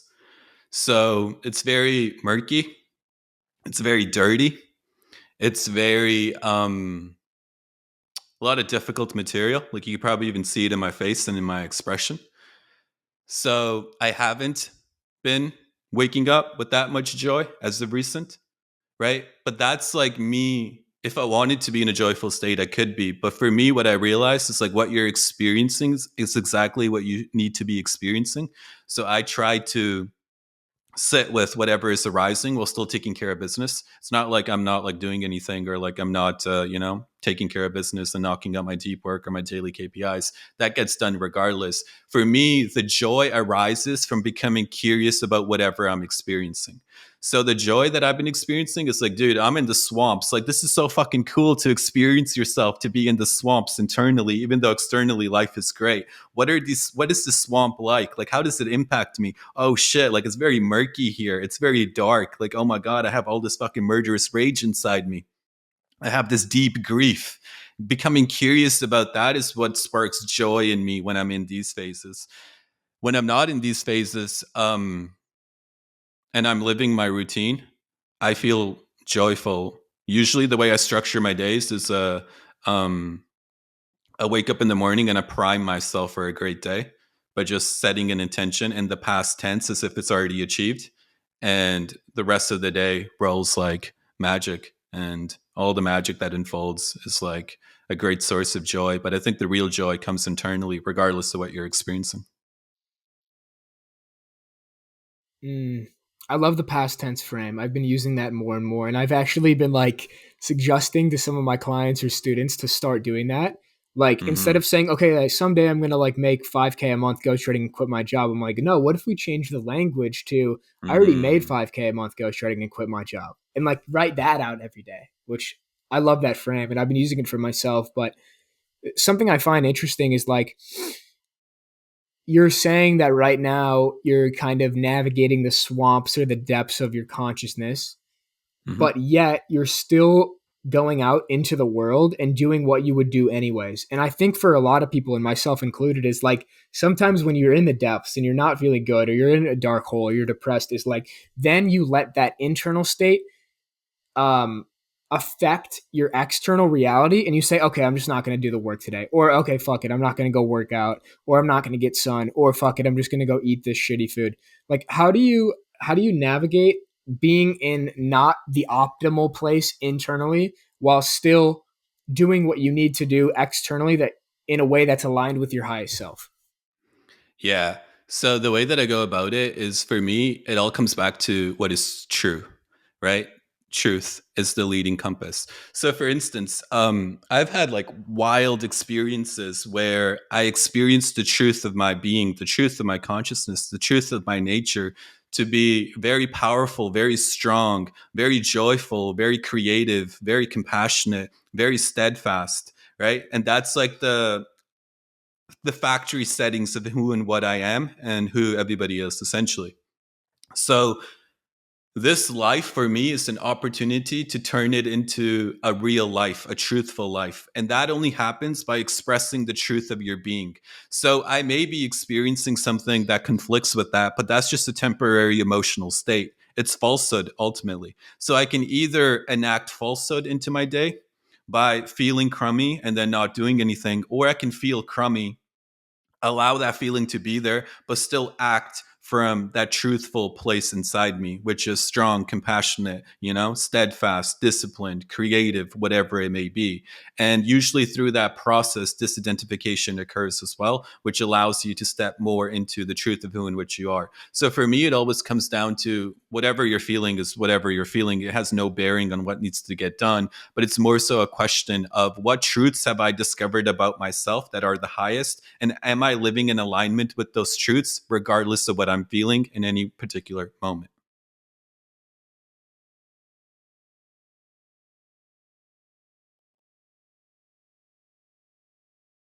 The connection for me is cutting in and out a little bit. I heard Oh shit. everything you said. It's all good. I think, yeah, I think we're good now. Dude, I love the answer. It's very valuable for me to realize, looking ahead to you in a way in terms of business, that like some days there's not going to be a lot of motivation. Some days there's not going to be a lot of willpower, or willpower might be the wrong word. Sometimes there's not going to be motivation, inspiration, etc. But you're able to still act, and that is what separates the people who achieve the massive amounts of success versus the ones that don't. Um, Dude, we've been going for a long time. I think this is my longest podcast so far. I was curious if there's any last place you want to take the conversation, or a topic that we didn't Mm, touch on that you'd want to go to. I like that. I fuck with that. Mm. What I'm very curious about is it kind of touches upon the theme that's been like running throughout this conversation, which is essentially letting go of old identities, right? And I think your story in particular is so fascinating because a lot of the people that hear conversations like this, I'm very mindful of, because like a lot of my friends that are like, knee deep in the direct response space are like, direct response degenerates in the best way possible. And sometimes when those types of people hear conversations related to spirituality and like, I was going to be a football player, then I took MDMA, and then I don't want to be a football player, or like I need to kill the copywriter inside me in order to move up to the next level, they're usually thinking, dude, what the fuck are these people talking about? Like, status and success is what it's all about, and those are the numbers that I want to run up, and all the spiritual stuff is like a deviation from that, and I want to avoid it, and like don't bring that anywhere near me, which then prevents them from ultimately actualizing, the truth of who and what they are, which is fine, but that's a byproduct of that type of thinking. My question to you, based on your experiences of actually going through the process of letting identities die, making it onto the other side, experiencing deeper and deeper versions of yourself come to life. What would you say to those types of individuals that listen to a conversation like this and they're like, keep this shit far away from me? Hmm.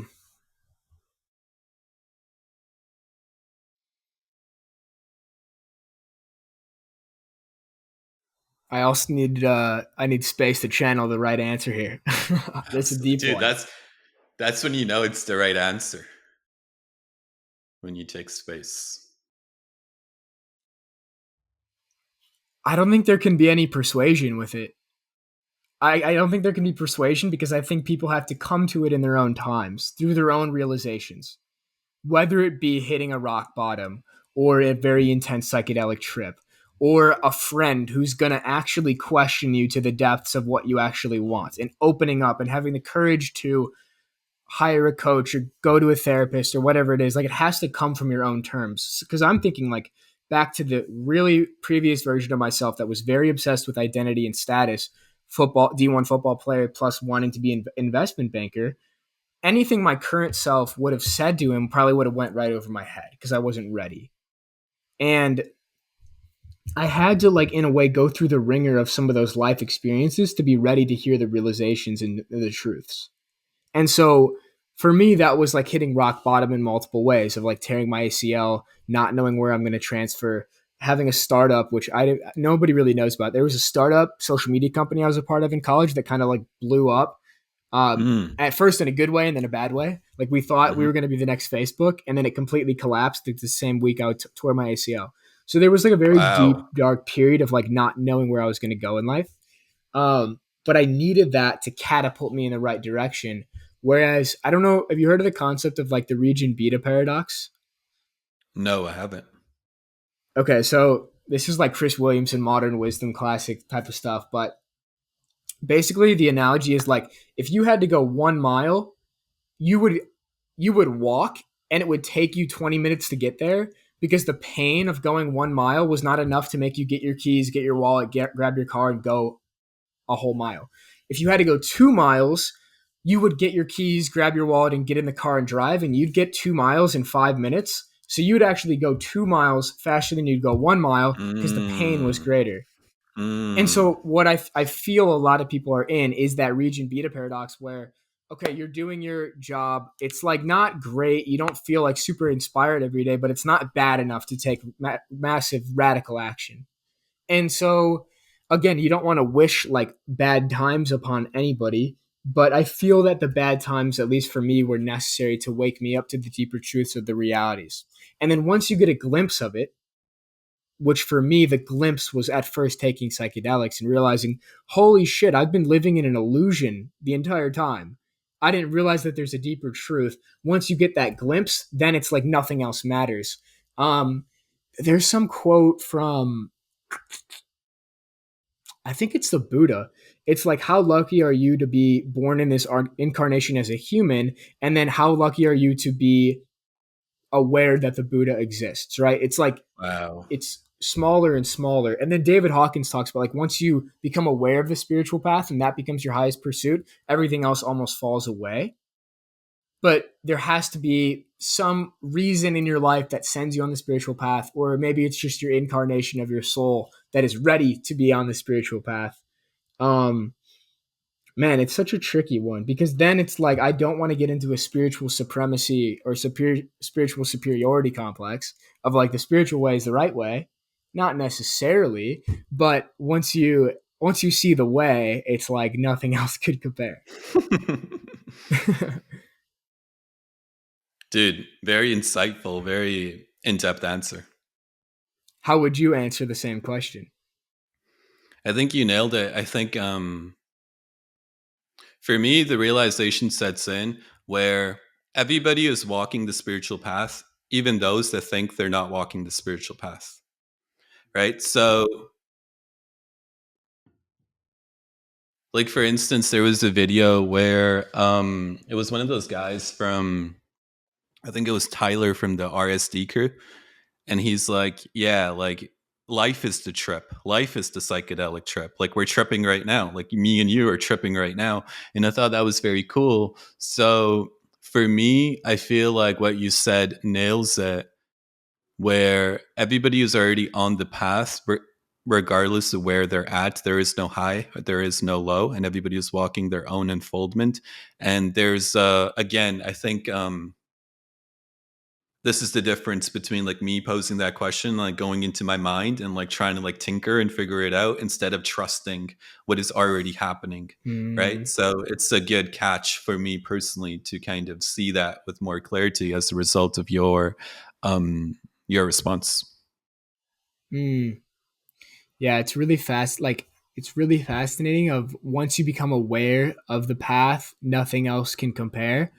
And that is why for me this plant medicines or psychedelics have been so powerful because they allow you to see through the illusions of the symbol that you associate with the value of who you are Another rather tweet. than the underlying essence of who you actually are below it. Like you're not the copywriter, you're not the direct response guy, you're not the investment banker, you're not the writer, you're not the podcaster, you're not actually any of these things. You're not even, and on another deeper level, you're not even Tej and I'm not even Jack. Exactly. Now You're we're just talking. here. Now we're now talking. now we're here. Yeah, but like as you strip away those layers, you realize all these things that you've been so obsessed chasing your whole life have been an illusion. And it's Dude, not bad to chase them. yo, you know what's crazy about what you just said is you can spend your entire life servicing Jack without ever servicing yourself. Yeah. Yeah. And that to me is fucking crazy. That to me is the difference between the conditioned life and the real life. The conditioned life, I'm servicing Tej. And in my real life, I'm servicing the truth of who and what I actually am. Mm, mm. What was the moment you came to that realization? Just now on this, I'm just kidding. It's going to be like just now. Let's go. um, I came to this realization when I had the realization that in order for me to become who I actually am, I had to forget who I think I am. And who I thought I was essentially Tej. But essentially, the more you go deep into the spiritual path, the more you start to essentially forget who you think you are, right? It's like a dissolving of who you think you are, which then opens you up to who you actually are.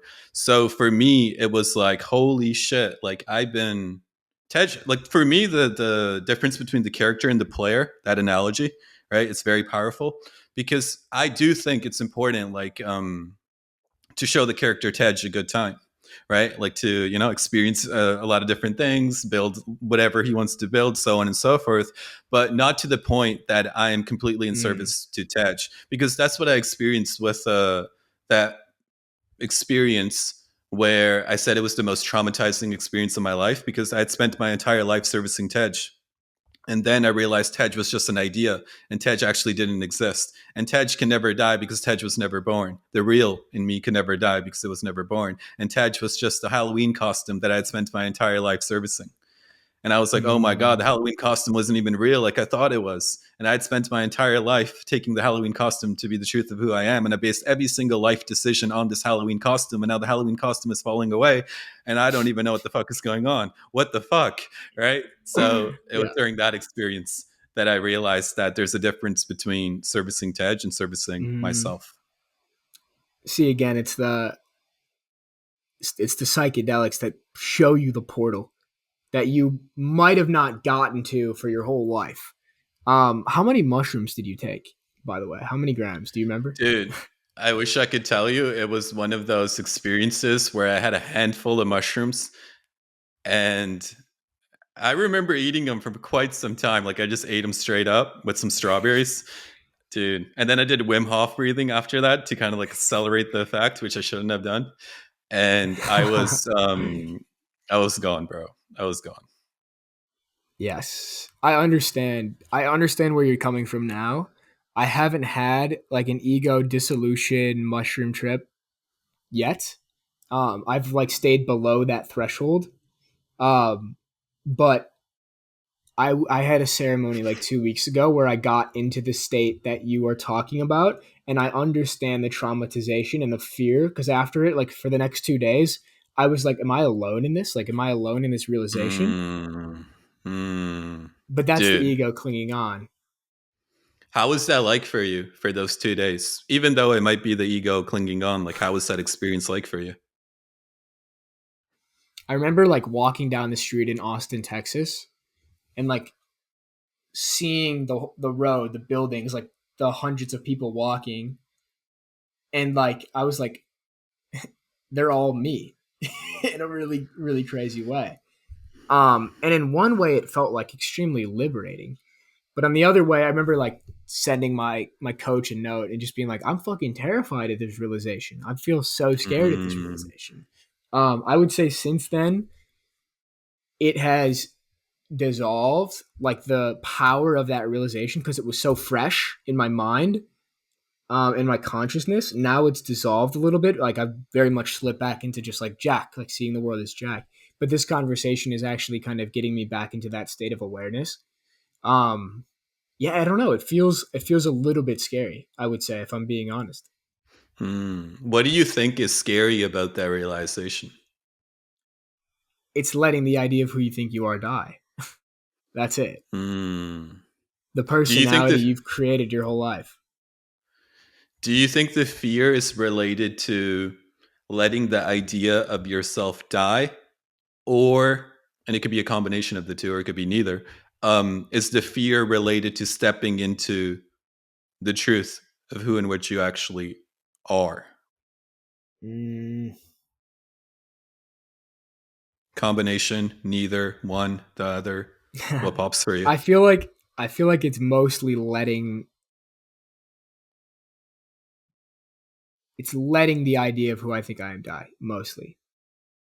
Who would you Mostly. be if you weren't Jack? Now I feel like I'm on a psychedelic trip. Dude, Um, I'm telling you, bro.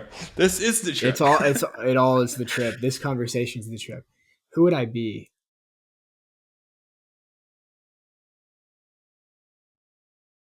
See, I feel the ego coming on to like, oh, you would go create this or you would go do this, and it's like, no, that is just another little trap. Mm-hmm. You would be nobody, and also I would be nobody, and also everything. And whatever was created was already meant to be created. It just happened. There was no me doing anything the whole time. Mm, How beautiful. does that land? Dude, that lands like 10,000% because I think that's the true state of affairs. It's what's happening all the time, even when we think we're the ones that are doing something. So, like, that's why when you see things through that perspective and you truly feel it at a deep level, you start to almost realize how comical it becomes to kind of wrestle with like all these different, ideas of I could do this or I could do that, I could do this, I could do that. Like, even you doing that is part of the divine play that's unfolding. Mm-hmm. Exactly. Wow.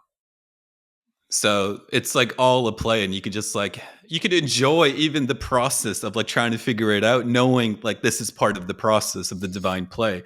Like for me, um, not aligning with your destiny is a part of your destiny. Like that's your destiny in action. Yes. Yes.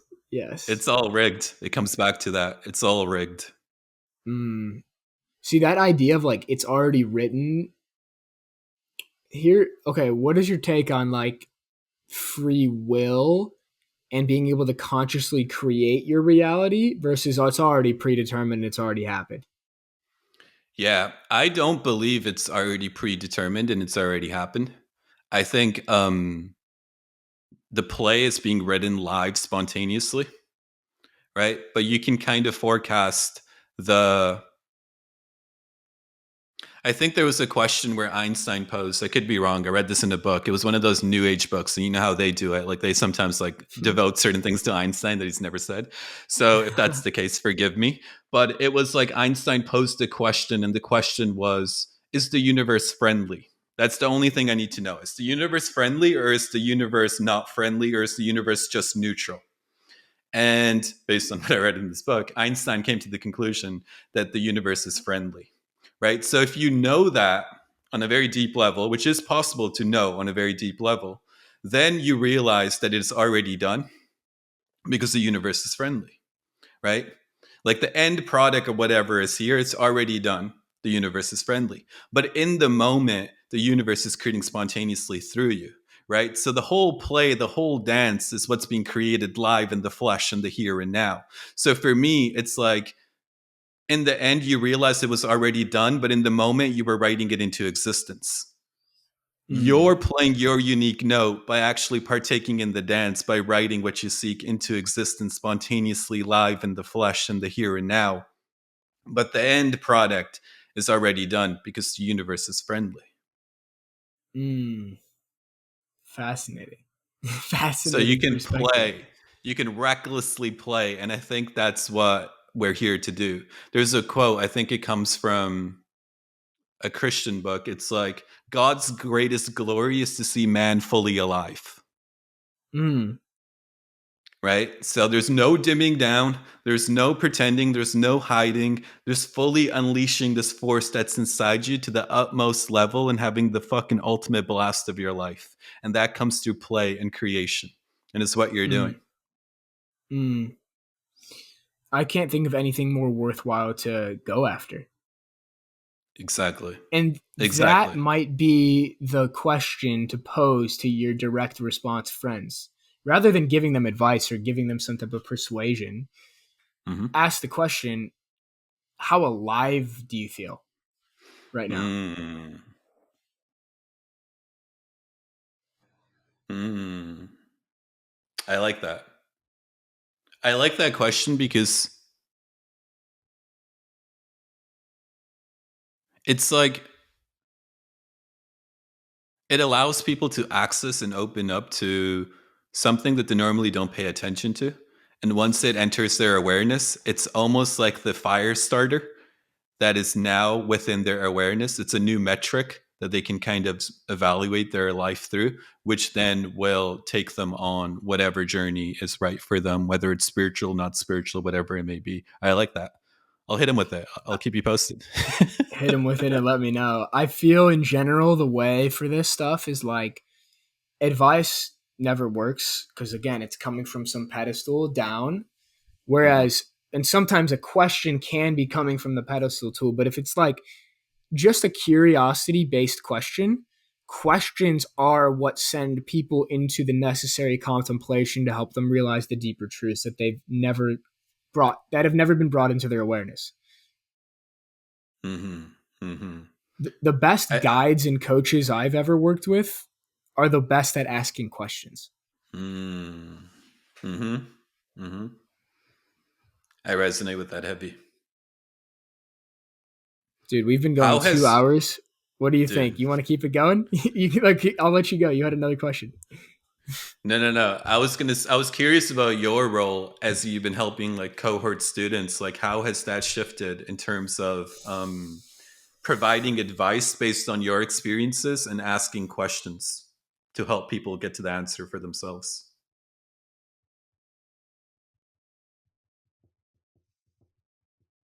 It's an interesting balance because a lot of times like these people are at the very beginning stages of the path of online business, Hmm. and I almost feel that there's like a roadmap up to a point or imitation up to the point where then you can innovate. And so we're talking about surrendering to the unknown, like not being okay with not knowing the path. For these people who are just starting off, I feel like some advice is necessary to learn some basic principles or like to avoid potholes or just like step on these certain rungs of the ladder to get to the point where they have a basic fundamental understanding of the game that we're playing, where now you can go innovate and play the game yourself. So Hmm. it's more of a feeling out thing. Like sometimes if I'm working with somebody who's much more experienced, like there's a coaching client I've worked with, a fitness client. She has like 60K followers. And so I'm giving her much less advice rather than just trying to intelligently ask her the right questions to help her make her own decisions. Whereas if I'm starting off with somebody who has like 10 followers and they just started and they're like, I don't even know what the hell I'm doing, it's going to be a lot more advice giving. So it's more of a feeling out intuitive process, I've realized. And like, it's interesting. The more I tap into my intuition, the less I go into any of these calls or podcasts or anything with a script. And it's more like I'm just trusting that what is going to arise is supposed to arise. Bang on. Bang on. I think it's so fascinating. I feel like what you just said, it's like, and I agree with what you just said. I feel like when it comes to advice, it's almost like, especially with beginners, it's like sharing the rules to the game. But when you ask people questions, it's like helping them figure out how to best play the game in their own unique way, Yes. right? And in Yes. the beginning, it's very important to know the rules of the game in order to best play the Yes. game. And that's where a lot of Yes. the, tactics and strategies can come into play. But how each person plays the game is going to be very unique to themselves. And that's where questions can really liberate and open that up. Exactly. And this is kind of coming full circle to like how I envision like the future of this creator economy going is like how can we equip people with the fundamental tools, skill sets, and knowledge where then they can express the most authentic version of themselves in whichever way that is, whether it's writing podcasts, building a certain business, starting a certain brand. That's going to be Mhm. independent to them, and you can't prescribe that to them, but you can equip them with the tool belt so that they can go out in the world and carve out their own reality. But a lot of times Mhm. that you can't just equip people with a tool belt. You also have to strip away all the programmed beliefs that they've been running on for 20, 30 years. Hmm. What's your, I'm curious, as you've been working with people, um, how much would you say it boils down to stripping them away with the programming that they're running with? And how much is it about equipping them with the new skill set? Percentage wise, if you just had to say off the top of your head. Mm. I'm actually going to feel into it rather than just say a number off the top of my head. Sure. Mm.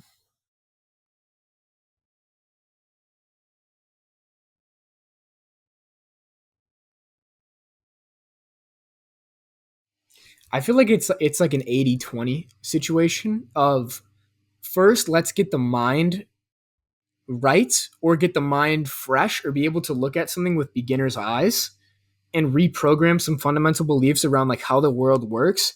Then on top of that, let's get the fundamental skills and specific knowledge to actually go make these things work, because there's just so much programming that's been built up. And honestly, what I've been seeing, it's really strange. The younger the student is in my program, the quicker they often see results, Mm-hmm. because there's Mm-hmm. been less programming that's been built up for 20, 30 years working in like a corporate environment of like, this is just the way things are, this is the way a workday is, this is the way money works. Whereas Mm-hmm. the younger you are, the less you've been in that environment, the more you don't actually know the rules of the game, and so you have a beginner's mind.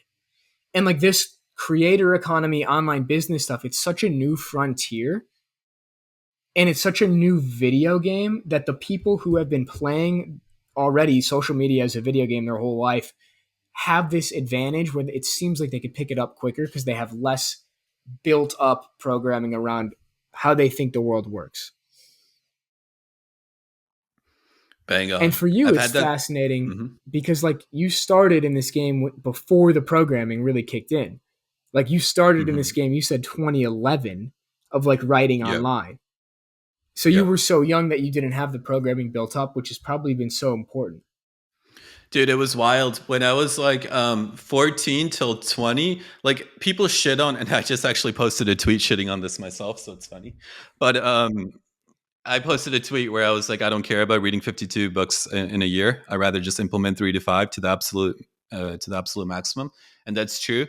But a caveat to that is like when I think you're young, like when I was like 14 till like 19, whatever, I read so many fucking books to the point that the programming inside the books became my programming. And I think because I was at that age where my brain was developing, it started soaking in all the stuff that I was reading. And like between me and Mm-hmm. you, I didn't even fucking apply much of it. I just read, right? I say between me and you, like we're not on a podcast. That's funny. But anyways, like so much of that just soaked into my programming and it became the lens in which I viewed the world. So it was very beneficial at that stage of the journey. And I also relate to what you said. I had a very similar experience. This kid came to me when he was like 19 and he's like, dude, I don't know anything. I'll just do whatever the fuck you tell me to do and I won't question it. Right. So I was like, I'm going to fuck with this kid a little bit. I'm like, there was a Tim Ferriss video where he's like, if you want to get over your fear of rejection, go lay down in a public space for like 20 seconds and then get up and act like nothing happened. Right. So I was like, okay, let me just get this kid off my back, give him some bullshit task to do and see what he does with it. He's not going to do it. Right. This guy goes out, he does it, he records it, he sends it to me. And I'm like, oh my God, this guy is literally willing to do whatever I tell him to do. And then I shared with Wow. him like various things related to like online business. And he ended up making like 20, 30K per month, like very quickly. Right. Compared to somebody that's like, you know, a head full of knowledge and like there's a filter that is built that they perceive advice through. And then they decide, do I want to do this or do I not want to do this based on my old conditioning? Right. And the Mm-hmm. longer you live, if you don't do more of the clearing out of the conditioning, the more this filter develops to the point that all new action and new advice or new guidance is being perceived through this filter, which then kind of limits you because you listen to the filter and the filter can only give you more of what you experienced in the past. So nothing new actually ends up getting created. You just reinforce the same old patterns and beliefs and results and experiences. right? So in order for those people, I don't think it's impossible for somebody that's older to succeed with this. It's about more so them being willing to actually let go of their filter and saying, hey, this filter has got me the life that I'm living up till now. But in order for me to create a new life, I have to let go of this filter and actually trust what Jack is saying or what somebody else is saying and actually buy into it like a beginner would that's like 19 years old, for instance. Yeah, the one word that comes to mind for me there with like your example of this 19-year-old kid is humility. Like the first step towards actually achieving anything new is realizing that it's okay to not know anything. And I sometimes sense the thing that prevents people from actually getting the results they want to get is the preconceived notion of how it's supposed to work or the ego that they come in with. Whereas the people who come in is like, I don't know anything. I'm okay with not knowing anything. And they have that humility, they make faster progress. Mm-hmm. That's a common pattern I'm seeing now that you brought it into my awareness. Is humility is one of the most important skills you could cultivate. I also think like the idea you said from 14 to 19 of like reading a ton of books and just consuming a ton of knowledge to rewrite the programs that were in your head. I went through the same phase from like 19 to 21, even now still, of like Mm-hmm. consuming so many people's ideas that I wanted to be like, to the point where their thinking became my own. Like Naval Mm-hmm. Ravikant, I could just rattle off everything he's ever said pretty much. Right. And that's like what I try to send people to. I'm like, listen to this podcast like 10 times every month or so. Like, listen to this podcast, How to Get Rich, every month for a year to rewrite the programs in your mind around making money and wealth. But eventually, and where I'm trying to go now, and actually, a little experiment I want to run this summer is intentionally not consuming anything for 2 to 3 months. Maybe outside of a few books that I have right here, like a few certain books, like deeper spiritual books. Other than that, I want to block out all the noise and figure out what I actually think. But it's like, okay, here's an interesting idea. Like, nobody is really a unique thinker in society right now, right? That's why you talked about these humanoids. Nobody's truly an expression of who they are. Everybody has programmed thinking that's been assigned to them by the media, news, parents, teachers, whatever it is. The first step is upgrading your programming to the people you want to be like, Naval Ravikant, Mm-hmm. Hormozy, Tej Dosa, whoever it is. Then the next step after that is now, can you disband other people's thoughts and get back to what do you actually think? And then from that place, you can create something that nobody else has ever created because you're being unique and authentic to you. Exactly. I think you nailed it. I think eventually you get to a point where you realize it doesn't matter if it's positive programming or negative programming, it's still programming. But positive Mm, programming is needed in the beginning to counteract the effects of negative programming, right? That's the journey that I went on. Negative programming, brainwashed myself with positive programming, realized that whether it's positive or negative, it's still programming. In order for me to figure out the best next move, I have to let go of all programming. mm, And that's I when you can love say that. the real programming starts. The truth Yes. starts to unleash. But yeah, I feel like that's like the cycle that I at least went on personally. Mm. Right now, how often are you consuming other people's thoughts? Dude, I haven't been able to. I remember like when I was in my like early 20s, I would find so much good shit, like so much good content and so much good juice. And as of recent, like the last like 3 years, I haven't really found much juice. There's a lot of noise, but there's not much juice. So Mm, personally, as of recent, I'm also really big on like the Lil Wayne lifestyle, where he's like, I don't listen to any rapper. I'm too busy making my own shit, right? hmm. And people would be like, "Oh, you know this rapper?" He's like, "I don't even know what you're talking about." No diss, I just don't listen to anybody, right? I Yeah. think after you start to delete the programming, it's very important to minimize your inputs in seasons. Like you said, there's seasons to life, to minimize those inputs and then get more in touch with who and which you are and create from that place. But then once the world starts to change and shift, I also think it's important to stay up to date with like a lot of new transitions in the place, so on and so forth. So I balance between the two. There's periods where I'm not listening to music, not listening to audiobooks, not reading, not consuming anything. And then there's periods where I cultivate like 1 to 3 hours a night. I call it like free flowing curiosity time, where I just let my curiosity guide me and just explore whatever I want to explore and just go reckless abandon. Those are the most fun times. Like where you just you get sucked down a rabbit hole. You're just like in Yes. some random Reddit fucking rabbit hole, and Yes. it's like, yes, this is so fun. You also like that. Those are the three things I feel to create a successful day. Maybe there's more. We could maybe say four or five, but deep work, deep spontaneity, and then deep curiosity of like Mm. intentionally going down rabbit holes and Hmm. intentionally diving into an online course or like studying something that is going to really upgrade your view of the world. Hmm. Hmm. That might Dude, be another that's thing to write about. Deep work, deep spontaneity, deep curiosity. uh-huh. I think that's like based on that type of thinking. That's what I think actually changes your life. In the beginning, you don't really know what you're doing in deep work. It's the deep curiosity that fuels the deep work, right? Like for instance, everything is a rabbit hole. Online business is a rabbit hole. Copywriting is the rabbit hole. Affiliate is the rabbit hole.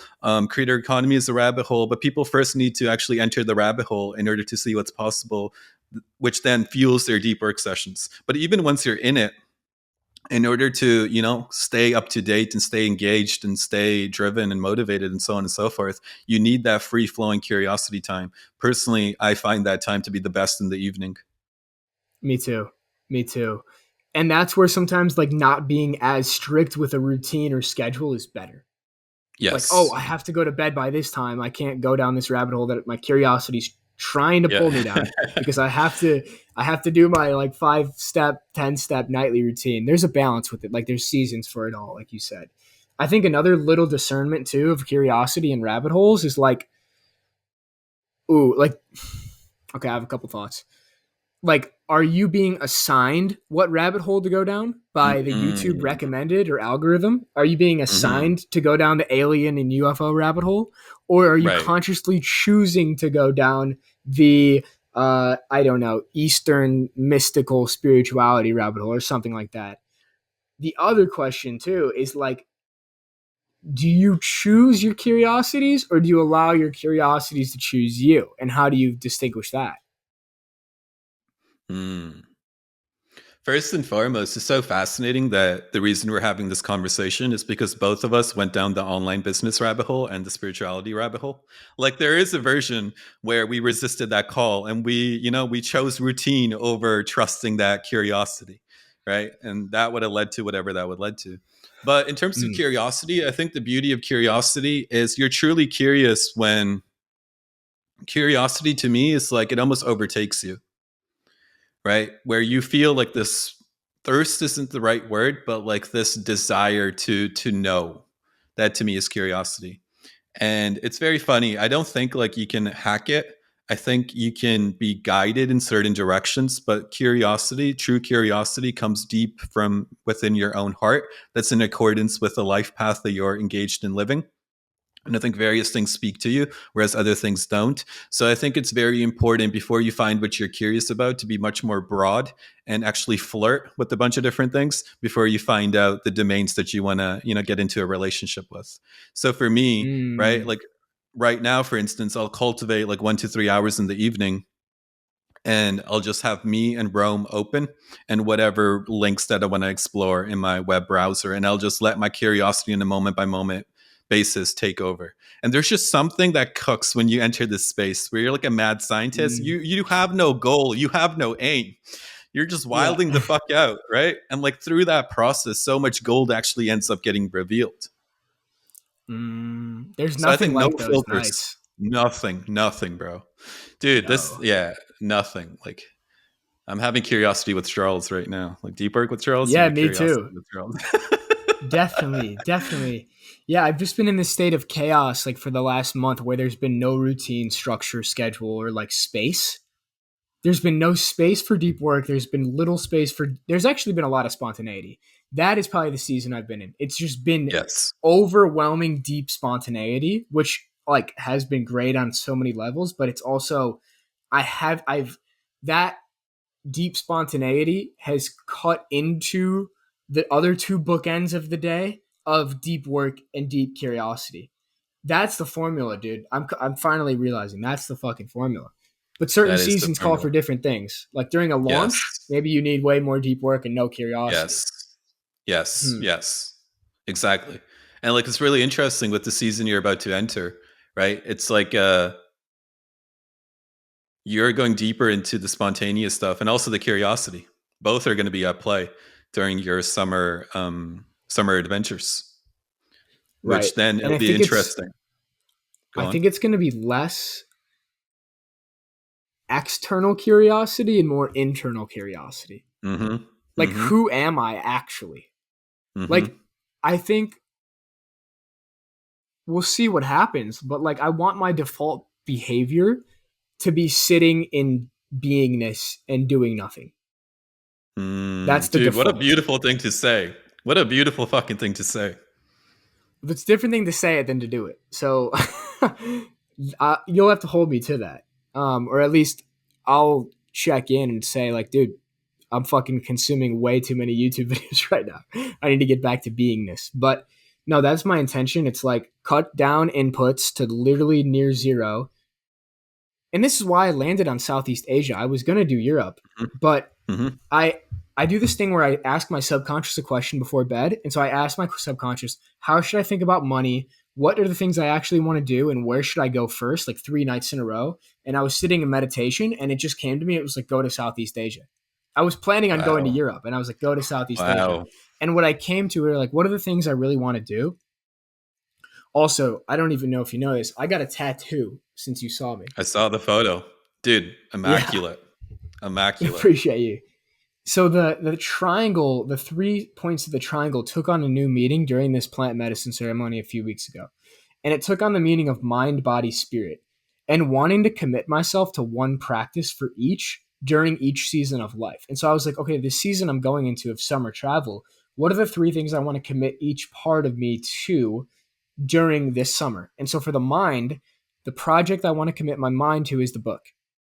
The practice I want to commit the body to is lots of Mm, yoga and just like getting really into the body and trying to get really vital and healthy.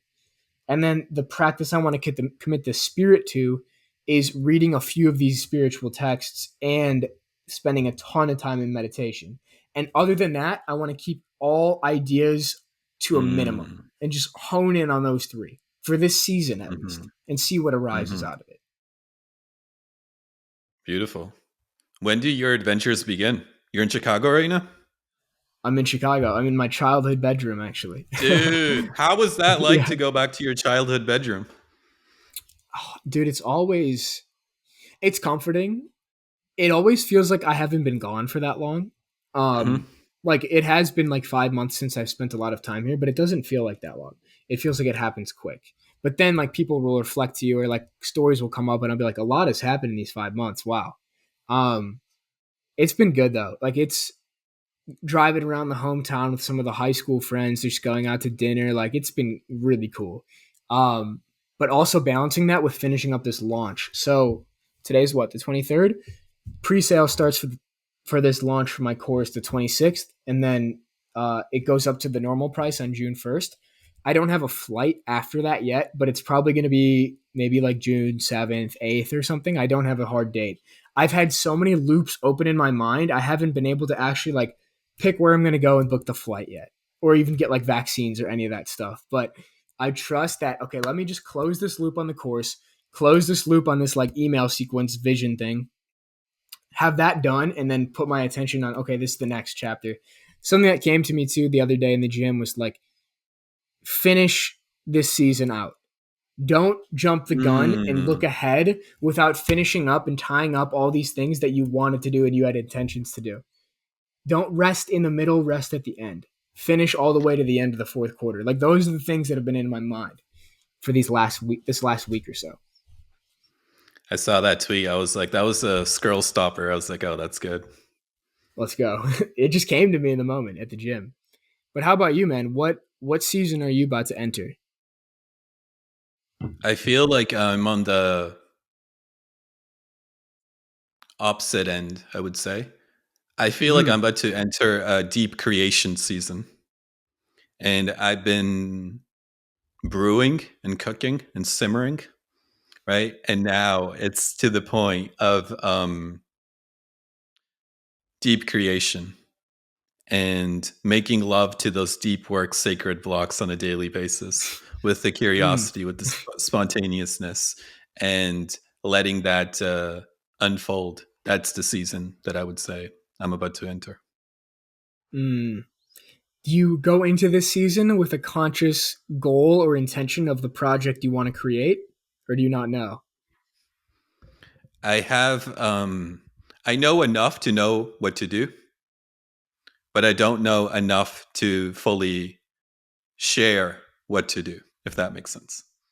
I see. So I know enough to take the next step, and the next step will Yes. reveal the next step, and so on and so forth. And I'm still doing like a Mm. lot of the stuff that I do in 2.0 land, but yeah, Yeah.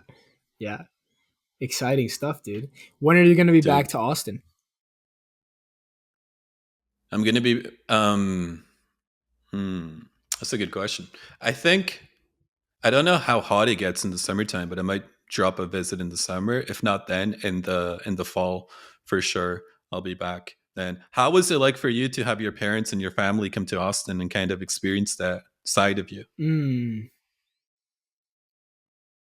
It was pretty fascinating. So when they came, I had gotten back from this ceremony, this overnight medicine ceremony with like 15 adult strangers, like 20, 30 years older than me. I'd Hmm. gotten back and within 30 minutes they were there. And so that Oh was wow, crazy. Like there was no space for dude. integration. And they asked me like right away, they were asking so many questions about this ceremony. Like at first, like they were very closed to the idea of the psychedelic space, and they still are in terms of their own use, but they're Hmm. curious enough to ask me. And I Mm. sense my dad is curious enough to, it's going to happen. It's just not yet. That's my intuition, just based on the questions that they ask. But now after that, like just going more deep into my world, like bringing them into my world was cool, but also honoring their world and being able to step into their world and like the nature of those conversations and topics and things to do. It's like we went out to like watch live music at a bar on 6th Street in Austin. And like I would never do that. Like I have no desire to do that. But like, okay, it was a test of like, can I put my own personal preferences aside and just surrender into like the flow of life and what they want to do? And it was fun. It was a really cool experience. And then on the back end of it, getting for them to get to meet some of my friends down there. Thinking if you would know, they met Nick Degler, they met Baxter, Nice. they Mm. met Nick and Jack Sweeney, and then another friend named Claire, Mm. who I don't know if you know those three, but um, it was cool for them to get to meet these other people who are kind of on the edge doing their own thing, like entrepreneurial creators and stuff. So then the idea that of what I'm doing, it's like, oh, he's not just alone doing this. There's more people like him doing this out Mm. here.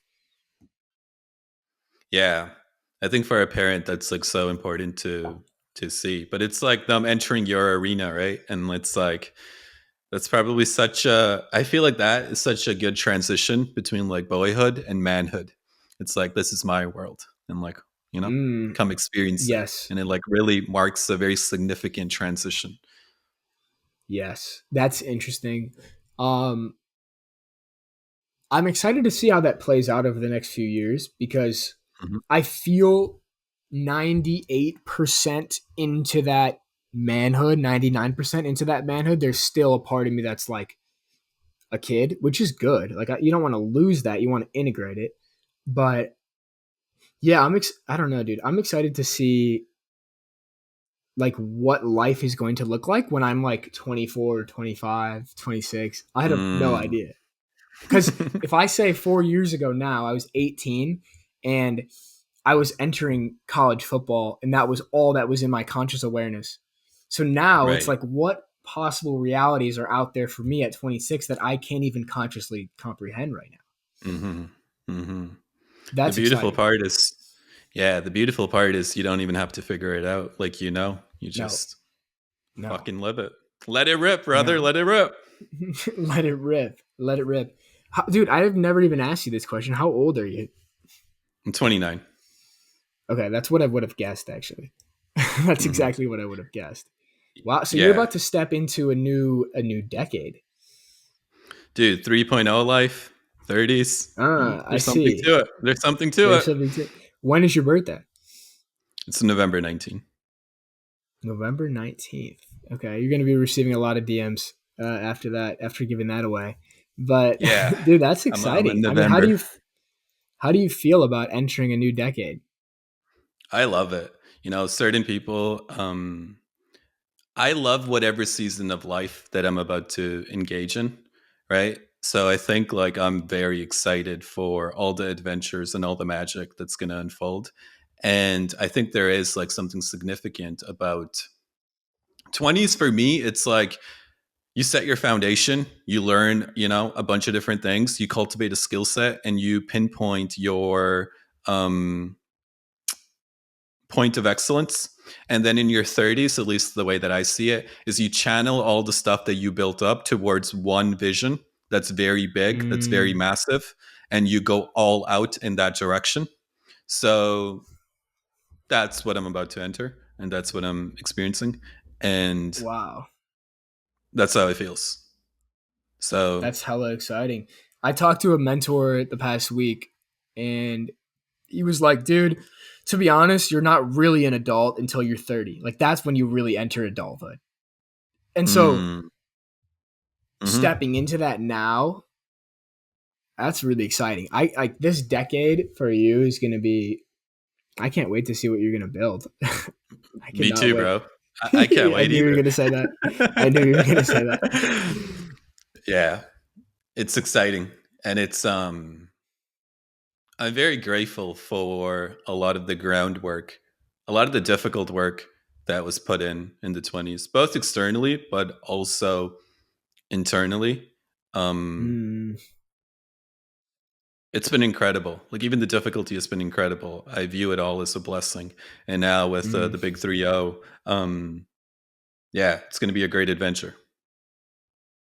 For you at 29, about to be 30, like what, from your perspective, and maybe being able to see the game of life from a little bit of a different lens than I can now, what pitfalls, traps, things would you suggest or put in?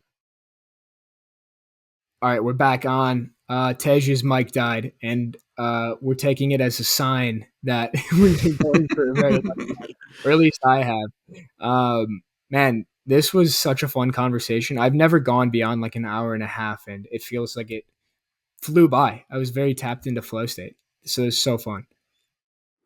Yeah, it's always so good. Like for me, I always notice like a shift towards like the halfway point where you kind of just enter that flow state and you kind of like lose yourself in the conversation. And that's like when the best bits of knowledge are delivered on a podcast. Definitely. So that's what I experienced. It was a fucking blast. Appreciate you, bro. Yeah, I appreciate you taking the time out of your deep spontaneity this afternoon. But apparently, probably a lot of the ideas arose from this conversation. I know they did for me. I took like hella notes. I'm gonna have to Dude, re-listen to this one too. likewise. Yeah, after this, I'm just gonna hit a nice long walk and just, Mm, let everything digest. beautiful. I think I'm gonna go do. I'm gonna go do the same. I'm gonna go hit the. I need to hit the cold plunge. That's what's calling me right Mm, now. The cold there plunge we is go. calling me. Yes. There we go. But dude, Nice. before we Nice. hop, like, is there any project or anything you've been working on or anything you want to promote that people can go check out, or just like diving into your ecosystem? Like, where can people go find you? What can people go take from you? What can they learn from you, etc.? Yeah, I think one of the best entry points that a lot of people get a lot of value from is the pinned tweet on my Twitter. It's the video on YouTube, How I Easily Manifest 33,000 Days. That video in itself has been really impactful for a lot of people. It's just like my process that I just like put into a Google Doc and then turned into a video. So I think when it comes to a lot of this stuff, one of the things that I like to state is like I try to keep it as practical as possible, right? So that video is a good jumping point into the ecosystem and to just get a taste of what I'm talking about, what we've been talking about, and to test it out for yourself, like a split test, right? So that's where I would send people. Other than that, I got no other place to send people. Cool. And then how about social medias though? Like where can they find you? Yeah, just Twitter, comedic bizman. That's it. Got you. I'll link all these things down below. Bro, I greatly Fire. appreciate you taking this time. This was so fun. Dude, likewise, and I'm so excited to see where your adventures take you, and to run it back once you're back, and then Yes, see what's cooking. I'm excited to see where it takes me too. And maybe Austin in the fall. One of my one thing that's looming in my consciousness is like once I get an apartment to like get some type of in-person podcast studio set up. Mm, So if you want to come visit and that's set up, let's run it back. that'll be ideal. Let's do it. Let's do it. Sounds like a plan, bro. Cool.